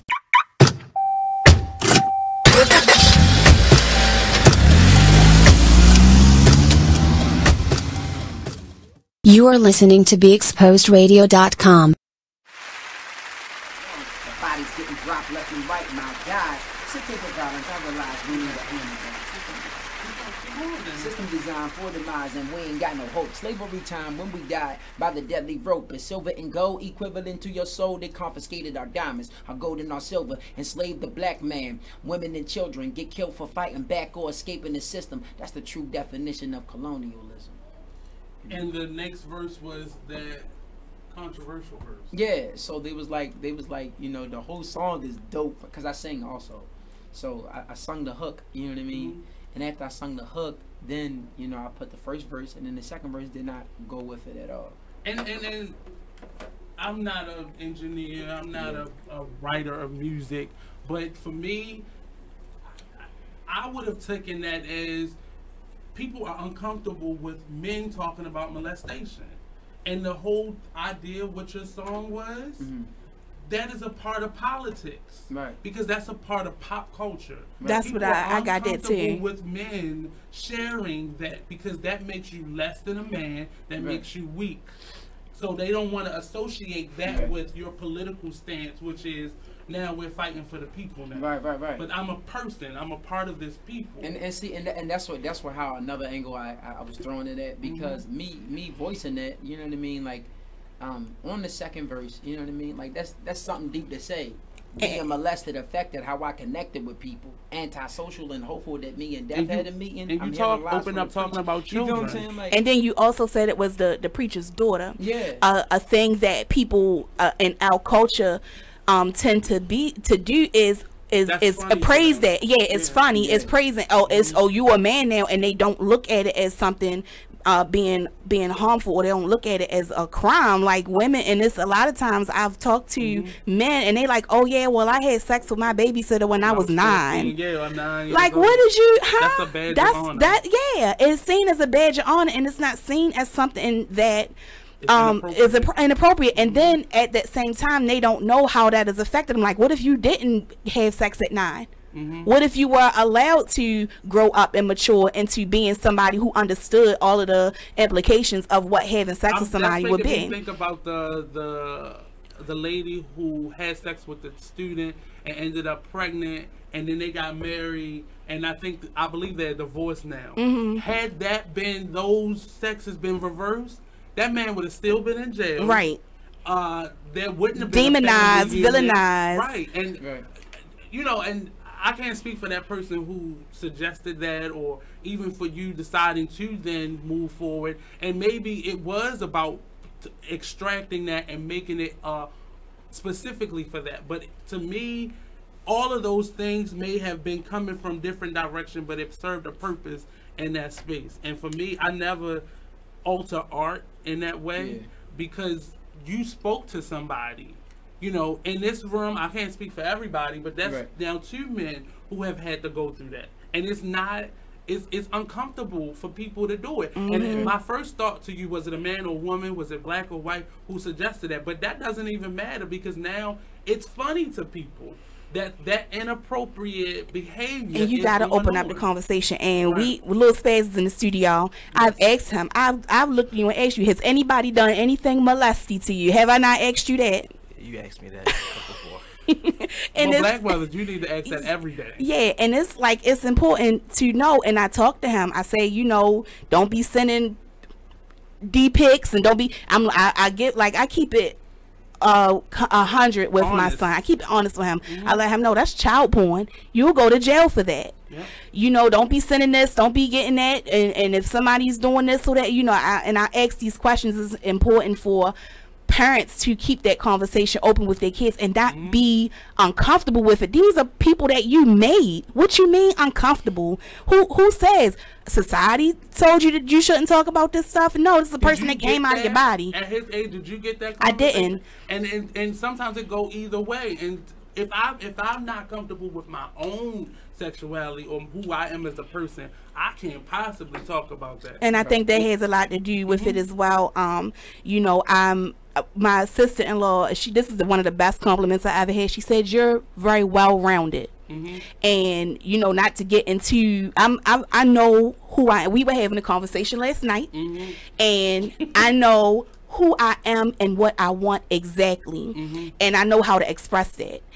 But at the same time, I am a person of morals. I have a certain set of morals that I go by and follow, and while I don't drill morals into him, I just live in a way that he sees, and I explain stuff to him. Morals, though. I'll explain stuff, like I send him a text and I go back and I look at this text message and I'm like, I'll say stuff to my son like, I left out at 3 in the morning, I ain't gonna do no whole stuff though. Well, I mean, and he'll respond and kind of like, you know, so it's an open discussion. Like, don't think your mother a thought, because I'm not out here doing no thought stuff. I had something to go take care of, and it wasn't that. And people don't like to talk to their kids. Oh, that's not kids' business. So why not? Who said? Because they have to be faced with those decisions at some point in their life, and they have to learn it from somewhere. And I would rather have learned it from my parents than the knuckleheads at Archbishop Shirley that I learned it from. And that's like totally, because they getting it from the same place I'm getting it from. So now we're sharing the same education. If I knew how to handle certain situations, man, I wouldn't have put myself in those type of situations. Is that the first time you disclosed that information? Or was that personal for you? Or was it? It was. Man, I cried in the booth, man. You feel what I'm saying? I cried in the booth recording it, but it was heartfelt to me, and I felt like it's something, because analyzing your goal and analyzing the crowd that you want to put your music out to, you have to assess the deepest, darkest parts of yourself, and what do you want to be exposed and what not to be exposed. With that being said, you feel what I'm saying? Not even only myself, but all throughout my family. You know what I mean? I told y'all that, you know, certain members of my family is in the church setting, but people been stealing from that church for forever and a day. You know what I'm saying? Like, you know what I mean? Like, you know, it's a lot of bishops, reverends that lives a certain lifestyle. And but they speak against it. But they speak against it on church on Sunday. And it's about that. It's about that taking accountability. It comes back to, you know, talking about what you do and taking responsibility, and where you, like, who you really are, and you the one that got to sleep with that on your heart at night. At night, you feel what I'm saying? So like, I don't like. Was that your first time disclosing it though? On air or just speaking about it? No, just like in your lyrics. Was that the first time you physically addressed it? I mean, you thought about it, but yeah. That was the first time I ever like really like, you know, disclosed that type of information. I've said a lot of deep stuff in all of my lyrics, for real.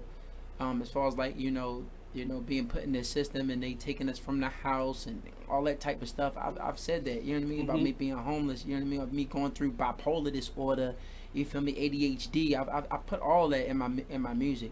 But, you know, like, in my mind, how that works is like, bruh, like, this is a big step. Is it cathartic for you? Is it like a release? But it can help. It was a release for me, but I also realized that it can help so many other people that deal with this dynamic. Because my mind changed so much. Like I have a ton of females in my phone. I'm keeping it all the way a stack right now. You feel me? I'm a single man. You feel what I'm saying? I don't mind letting it be letting it be said because I'm honest. I'm very honest. I don't lie to a female and be like, oh, I'm looking for this. Or, right. oh, I'm looking for that. You feel what I'm saying? You can get more bees with honey than you can with vinegar. I'm very honest. I'm very transparent about what I want and what I'm trying to do. You feel what I'm saying? So with that being said, they respect it. And it's up to you if you want to deal with it or not deal with it. You feel what I'm saying? But I feel like that's equivalent to damn near everything else in life. You feel what I'm saying? You have to be honest with people and give that invitation. You feel me? You know, with also analyzing what is the limits to that, because there is limits to everything that you do. Because honesty doesn't always equate to you doing the right thing. Right. Yeah, you know what I mean. Like he told me yesterday. What was that? Yesterday, the day before yesterday. He keeps saying him. Tell me who. Okay, I'm sorry. My manager. Y'all, please forgive me, everybody. It's my manager right here. Because we can see him, but they can't see him. I'm sorry. Forgive me. My manager told me. He had told me. He said, your manager, what's his name? Who's your manager? Introduce yourself. Come here, sir. Please. I'm sorry. Because they keep thinking we talking to this imaginary person in the corner. Good afternoon, listeners. My name is Tashawn Bay Harvell, CEO of Star Records Production. It's actually a production and management label. Simeon is the first of 3 artists that I've signed. And you know, I didn't want to come in here and state anything. This is actually his interview, but he hitting a lot of valid points, and I'm learning a lot of things about the passion, and I come to the realization that artistry is way bigger than just rap, just singing, and you know, these topics that's being touched, and you know, I'm very artist life, heartfelt, and like I told Simeon the other day, when we was talking about anger, I told him and my mom and challenge like that. this anger into positivity. You know, you know, I said, you know, you want to be honest about everything. The artists, when they buy, you know, it's like when we talk about being on the block, it's the same hustle with different arenas. So you know, I mean, the same way, you know. You went out there and sold them narcotics, and you have to, you know, I've never been one of them guys to be on the block and disrespect an addict, because I come from a product of an addict. My dad was a, you know, he'll shoot everything in his veins. He'll shoot you if he can put it in a needle. So with that perspective, I've always had respect for all people. You know, my dad gave me some wisdom one time and said, you know, a man respect all men, regardless of the caliber of man he is. That way you don't have to ask for respect in return, your presence demands. So with that knowledge, you know, I always looked at everybody as my equal. I've never felt like I was no one was beneath me or I was above anyone. So I always told Simeon to just keep that perspective in life, because you know, sometimes it's like this world is full of like the crab in the barrel syndrome. One person make it to the top, there's always 1,000 people trying to pull you back down. But then when you make it to the top, those, like you shared earlier, that when we get some stardom in our life, don't look back. We don't look back, and we don't come back for the people that the little people that we forget about that started our careers. So that's the same way when I was on the block and I look at the addicts.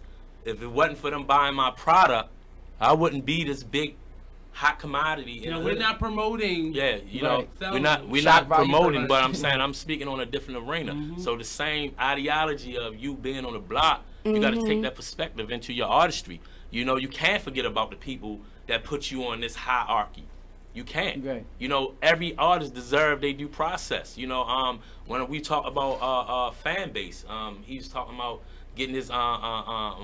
We don't want to buy followers. We want to be real people that you know, you can reach out and touch a life to. So you know, Simeon wanted to know, like, how can we do this? So like when the artists, when your fans sending you messages through your Instagrams and all, you don't be too busy to Instagram them back, because you know what I'm saying. Don't make that your life, but be open. Be open. Be available. You know, because I'm saying, I got a shout out to one of my best friends on Instagram, right? And that's how we became friends. You feel me? Just to piggyback on that, her name is Breezy, right? You know, and she's from North Carolina. Never met the girl, by the way. she's disabled, and these guys was just going in on her because she was like, "Who wants to FaceTime me?" Right? And so these guys on social media was like, "We would never want to FaceTime you." Bop, bop, bop, bop, bop, bop. So I was like, "I will." Got in front of my computer, FaceTime her. She's all crying on the phone. Crying. You know, just crying. You know what I mean? Like, "You're so nice. You're so kind." You know, she gave me a post of appreciation. You feel me? I'm planning to go down there and see her. She can't use her legs. She's been in a wheelchair half of her life. You feel what I'm saying? With that being said, and I'm planning on getting it all on footage, you know, but we have to be the light that we want to see in this world. Period, man. We'll discuss about this issue, that issue, and the solution, but discussion is discussion. You have to be that. You have to walk that walk. You got to. And a lot of this boils down to, because I believe in like that pendulum. So the same way that if you're the light, then you'll get the light. Right. If you're portraying the darkness, that's what you're going to get. Yeah. Right. And then we earlier we were talking about and we were addressing certain people and what they're doing with their lives, but we have to be careful because we may get to a level of an Oprah, and we may get to a level of a Jay-Z, and the same thing that we're thinking about them, people will then begin to think about us because we're so far removed from where we started from, and now we're here. And that's what the whole Illuminati thing, I know that there's a lot of truth in it, and there are a lot of systems set up for us to fail,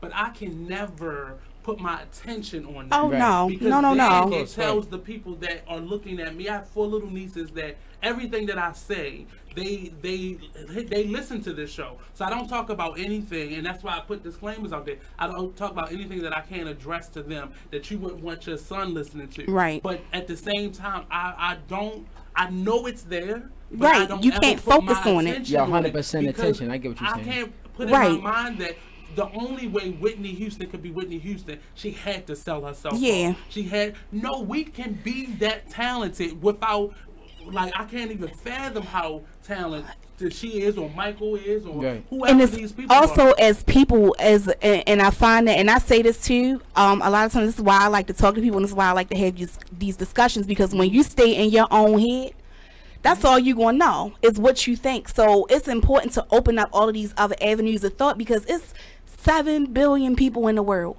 Right. 7 billion people have 7 billion thoughts. Yep. So how much thought energy and how many ideas is that putting out there around you, and you thinking this one way? You can't function like that in the world. Imagine if we ignite and we thought on the same thing. Listen, and we're going to go to a break on that quote. So we'll be right back here on the Artist Exchange Radio Show. We got a couple more minutes in this segment, about less than a little half an hour, so definitely come on back. The phone lines are open, 410-702-5657. If you were trying to call in, definitely call in now. The phone lines are now open, so we'll be right back. Don't go anywhere.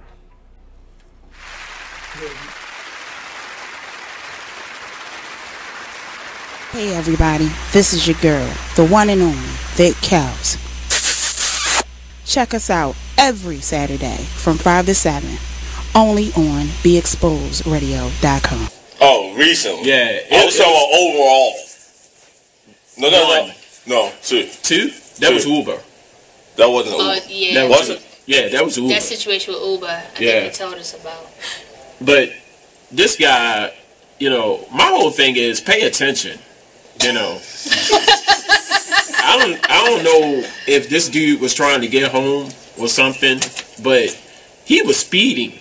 Now I'm with the flow, like, do your thing. But when you taking me out of my way and you speeding, little suspect, trying to get my butt. Like the Clemson guy from the Ohio State game. What? Yes. Yeah. Now, he picked me up from my job, right? And I'm telling him where to go. He refused not to go. And you're speeding. So I'm thinking, this is me. I'm in the back seat. He's speeding. And I'm like, he's trying to take me in an alley somewhere. Really? And so I'm a little uncomfortable. So I'm noticing, I'm looking at the GPS. It's telling him to go this way. He's going this way. And I'm like, wait a minute. You taking me out of my way. I I know I curse like a sailor, but I do too. There's sometimes you just don't curse. And this one time was that. Hey, look, yo. I'm only going by what the GPS, yo. No real shit. Oh. What? Oh, Fuck it. I quit. Oh. Like real shit? Really? Wow. So you cussing? Wow. Trying to get my butt? Oh. Yeah, this the man that holds it down. Mr. Showtime, D the Boss. Check us out every Saturday, 5 to 7 p.m. Eastern Standard Time, only on BeExposedRadio.com. You are listening to BeExposedRadio.com. Hey, what's up?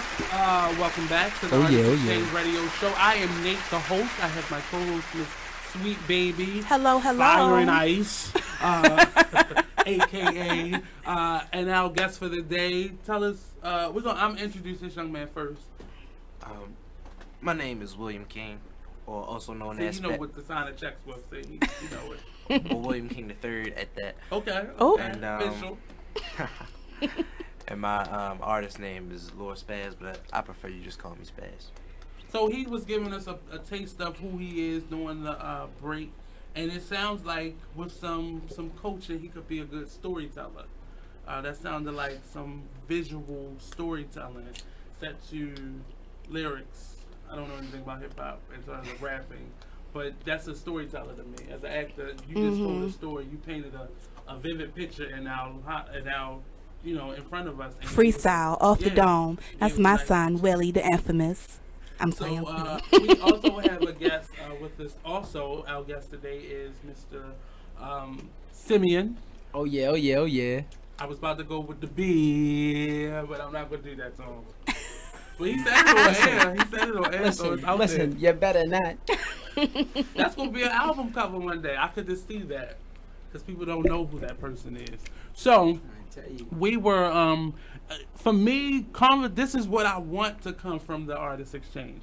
It's cute to be able to give out your social media and tell people where to find you and where they can buy tickets and albums. That's cute. It's cool. That's what we're here for. But the bigger picture is more so letting people know who you are. I'm all about engagement. And what you about. Right. And if people can't connect with you, I know personally, if I don't feel or see myself in your story, I'm not spending my money. And it's not because I don't like you. It's just I want my money that's tight right now to go to a cause. And if it's healing somebody, if it's going, and all your money ain't gotta go to, you give all your money to a charity, you know, because I'm quite sure Kaepernick is still going to Burger King at points in time. He's still buying a pair of shoes at some point. All his money not going to helping. But at some point we gotta figure out if this money ain't circulating, it ain't. If your money ain't circulating back into my community, I ain't supporting you. I never bought a Beyonce album, but I bought her album because I saw physically what she was doing with her money, and I would rather be a part of that than to buy somebody a Bugatti. And the thing is this though, you know what I mean? If we analyze what's going on and where we want to be at, we have to realize that it is a cause and effect in everything that we do. Right. So when we don't pay attention to the trauma that's going on in our community, and when we don't take a point to ourselves to make a difference about it, you feel what I'm saying? We will never be at the pinnacle of, change. You feel what I'm saying? Because it's levels to change. We might be able to change one dynamic or change this dynamic, but we have to look within ourselves so that we can analyze the situation that's going on around us. Because there's so much different things that can be solved with respect. Respect is free.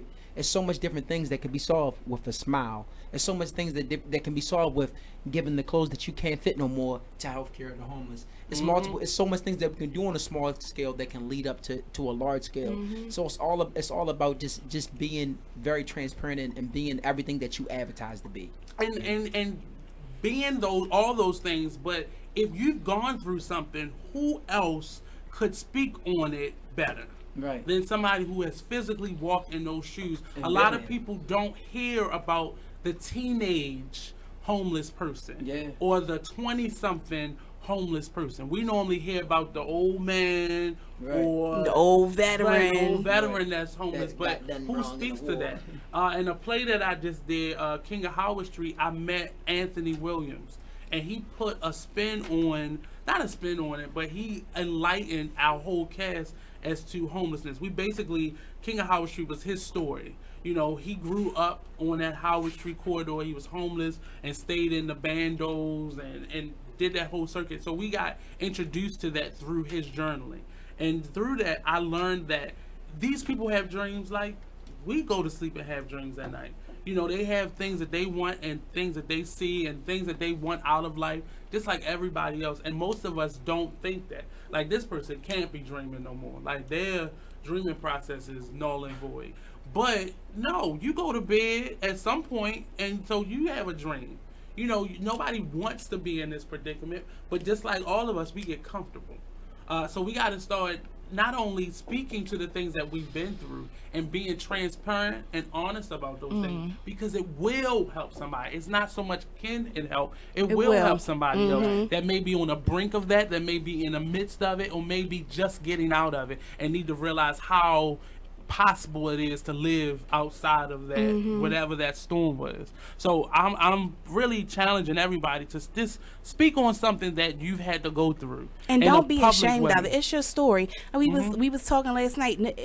Anything that you go through is part of your story. It's part of who you are. If you make a conscious decision to do something that's shameful, then that's on you. Anything that you go through, and in that should be, well, I did that, and you know, I was ashamed of doing that, but and people too many times want to hold on to that because of pride and because of ego, and that's not how you grow. And everybody doesn't deserve your story. I'll preface this by saying that, because everybody will not cherish or respect your story, and it would have become this fodder for the Ethernet, and I had to learn that the hard way as well. So everybody isn't deserving of your truth. So you don't have to tell the world, but speak to those situations where it's necessary, and your instincts, your gut, your spirit will tell you. That discernment in you will tell you when that is possible. You gotta quiet yourself and listen. You're absolutely right. You know what? Honest to goodness truth,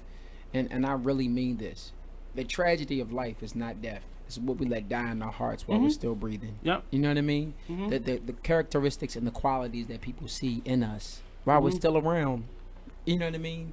People get praised while they're dead, and but T-shirts, we loved you, all types of stuff. But when they was you supporting them? Was you supporting this man when he was alive, or this person when he was alive? You feel what I'm saying? The genuine characteristics about a person, and the things that they display, how they live their life. Love that about that person. And then the flip side of that is we still, you know, and I'm all for helping and helping people that's, you know, victims of tragedy or catastrophes, but just like somebody in Houston lost their home, you personally know somebody that was just evicted. Well, what did you do to prevent that, or help that, or aid that, or encourage the after effects of that? I love having celebrities that I love, but I'm more about the person that I can touch and have a conversation with directly, not via my dreams or what if, you know, but people that I can actually touch. Don't be afraid to be touchable. And then at the same time, because there's been a lot of people, I help people on a humble, like on a lot, and I don't talk about the things that I've done for people or the things that I do for people, because I don't feel like I'm doing it to tell a story. I'm doing it because that's who I am, and that's what feels good to me. Like you said, you wanna be there and help the person. I give people their roses now all the time. It's been a countless times and I'm like, thank you, Nate, for like, I be making whole posts, and I do it like maybe once a month. Thank you for this, and I tell people why I appreciate you for doing this. I think, and that's just me, and that's what feels good. As much negative as we talk about social media, that is one of the positive things that has allowed a lot of people to do. Say things that they would not normally, and connect with people that you wouldn't normally connect, because I wouldn't have been able to be in a position to even be on a radio show, and I wouldn't even be in a position where I'm speaking out like this, because this conversation, stuff like this, is reserved for people I know. people and I'm on a platform now where everybody hearing it and getting this opinion from me. Oh, okay, she think like that. A lot of people just know that hey, you know, that bubbly me, but I'm passionate about so much stuff, and I'm thankful for this platform, and I'm thankful for, you know, social media. It's all productive if you use it the right way. And speaking your truth doesn't mean telling all your business. Right. That is two different. It's a difference between them. It's not something that you need to talk about. Right. If you know somebody over there, or if you get an instinct where somebody in this room is feeling right, then that's what go it to is. the We only get pastors do that. But we have that instinct too, and we've been in places where you like, maybe I should share this. It might help this person. Right. She's like, nah, because then people will be in my right. business. I'll do it on an individual level. More important at that point. But it's certain people that know some stuff about me that that I wouldn't go share. And you be like, why did that come out? Right. Because you needed to get that outside of yourself. Because you're holding on to it, and it's like that victim mentality. Right. I gotta hold on and keep getting high off of this feeling. Right. And that used to be me 100%. Yeah. You know what? No more. No, honestly, and this the honest to God truth for real, is that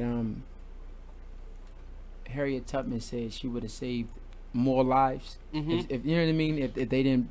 If they just believed in themselves, you know what I'm saying? Yeah, you know what I mean. Like that's the thing. She had an encouraging word that just helped me out just now. You feel what I'm saying? Because, like I said, my past is dark. You feel what I'm saying? Like, you know, I done that to people. You feel me? So with that being said, you feel me?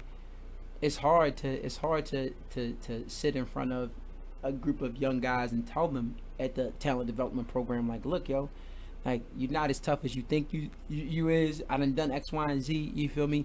That you should do things in a different way because it's only going to lead to your death. You feel me? It's hard, but I had to know within myself, and my hearts of hearts, I have to let them know this because prior to coming here, they've been into some type of stuff, and after leaving this joint, they're gonna still be in that type of stuff. You think because I talked to you for 30-40 minutes, that's gonna stop right there? Right. No, you gotta pay them. And often they don't hear you say, well, this could happen. They don't hear those things because as you know, teenagers, we think we invincible. Right. This man jumped off a stage. He thought he could fly for a second. He was icing them ankles for 2-3 days. Exactly. But they hear your story in that moment, and they may not do anything with it. But a few weeks, few days, few months later, they're faced with that.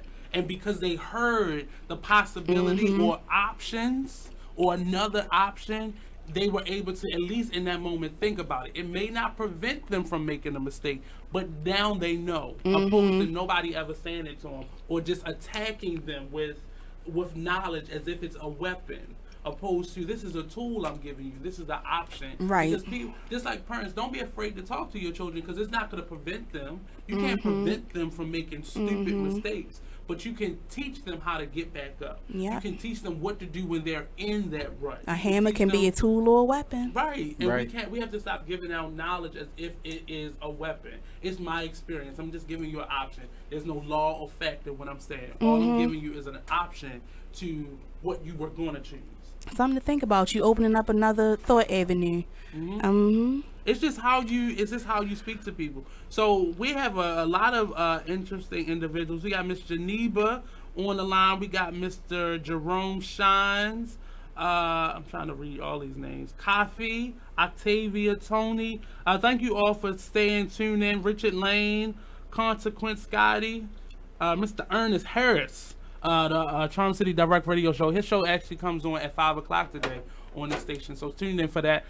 If you did miss any part of this interview, you can definitely go on our radio show page at the Artist Exchange Radio Show, and you can like, subscribe, and share, and you can find this whole interview and interviews like this there on the Be Exposed Radio fan page on Facebook, as well as going to our website, www.beexposedradio.com. I want to give Simeon an opportunity to share where we can find him at on social media, where we can find his music, what's his next upcoming event, where he gonna be shaking his leg, you know, where's all this stuff happening? I don't know about the shaking the legs. Probably moonwalking. But you see, I got the spike leather jacket on. Stop. But anyway, let me find out the struggle. I'm working on 2 projects back to back right now. I'm working on Poor Decisions. You know, I'm thinking about changing it to Divine Intervention, the title. You feel me? So that's what I'm working on right now. But I'm also working on lyrical content. Now, I've been recording lyrical content for about 2 to 3 years now. You know what I mean? I have 45 songs mixed and mastered. So, like, my next 5 projects is done, and I'm looking for, you know, different ways to put it out there. I got with some management, you know what I mean? And my manager definitely been helping me out, you know, putting me out there. You know, I've been on the road trying to do certain things. So now I'm just literally in the studio building. So you really can't find my music anywhere, you know, but you could definitely just be hoping to hear some new stuff. Shows coming up? It's a couple songs on SoundCloud. No, don't do that, because I listened to a couple songs on SoundCloud. Don't tell them that. I'm about to edit all that. Oh, okay. Well, that's where I heard it at. Sorry about it. Oh, yeah. They gotta see who you are. They gotta. Not yet. I'm just saying, like, okay, we'll talk after the show, but all right. So, my last question to everybody, and we actually have somebody who is under the age, but I'm curious as to what he would say. But what advice would you give to your 17-year-old self in closing out the show? Not to prevent, but what advice? I would tell him. Let me say this though, because this is like super real. I had a post about my supervisor from Department of Social Services, DSS, right? And she was just writing this whole post about me, and she said that Simeon was once one of those kids where, OMG, what are we gonna do now? We're at our last straw type of kids. You feel what I'm saying? It wasn't really no talking to me at then, but if I could say something to my 17-year-old self, I would just tell myself that, you know, I need to find healing, like, because in the future you're gonna deal with it, and you're still gonna deal with it. So just try to find and seek some healing now while you can. You know what I mean? It was for a purpose. Yeah, you know, I mean, I was serving time at that time. You know, I had put a kid in a coma. You know, I was a husky kid. I was real angry. Wound up putting the kid in a coma that gave me juvenile life. You know what I mean? So, you know, now that I'm an adult, you know, and I look back on that type of stuff, it just was like, So I'm thankful to God that I'm doing everything that I'm doing now, trying to outreach and do things with the community. So God is good, you know. Sir? What advice will you give your 17-year-old self? Ain't you 17? Nah. Nope. The struggle. But, what advice would I give myself? It's in the milk. Something in the milk. But I would tell him to love yourself before you can love other people, because I recently just realized that, because I had a girlfriend, and I wasn't loving myself as much as I wanted to. So I really wasn't loving her the same, like, at all. Like, I would, but I wasn't doing it the right way. So yeah, that's what I told myself. Love yourself first. Love yourself first before you can love people. And you know what's crazy? When I was on this show for the first time as a guest, and I got asked that question, that was my answer. That was what I would have told myself at 17. Like, I'm a little.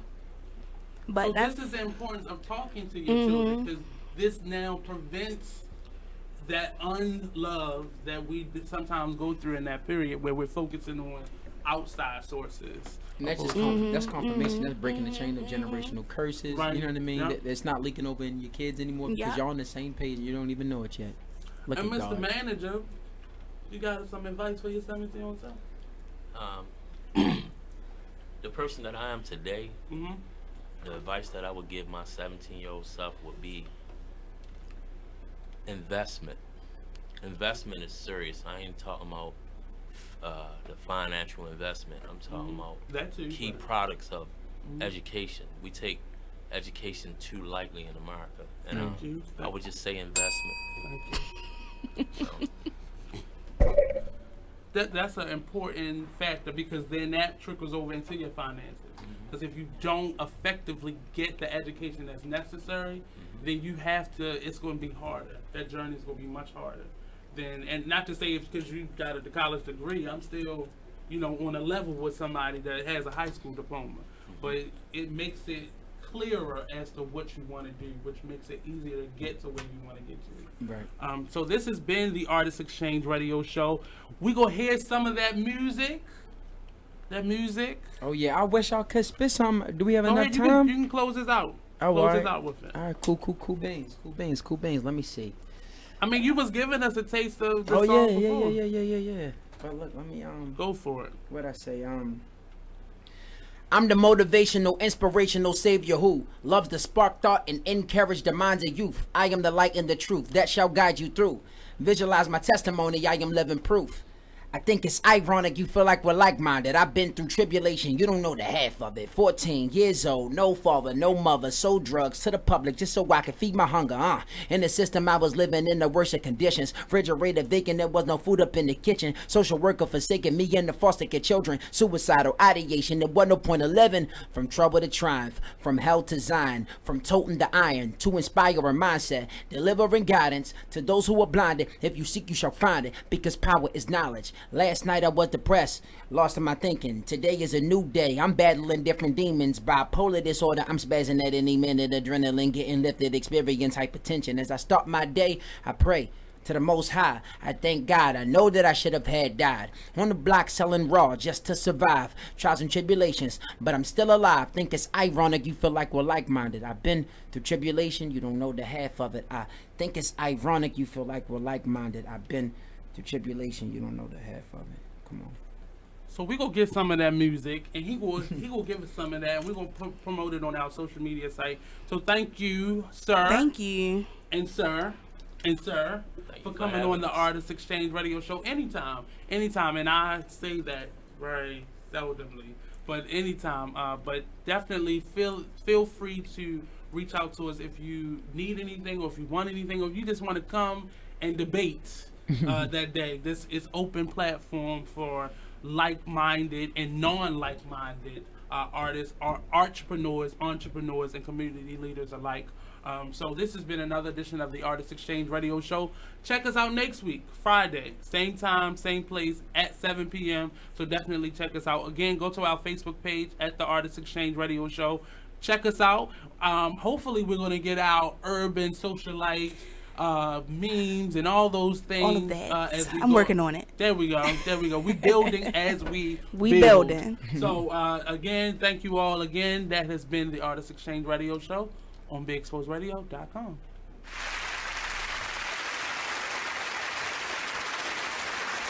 Now we're engaged, everything is going good with us.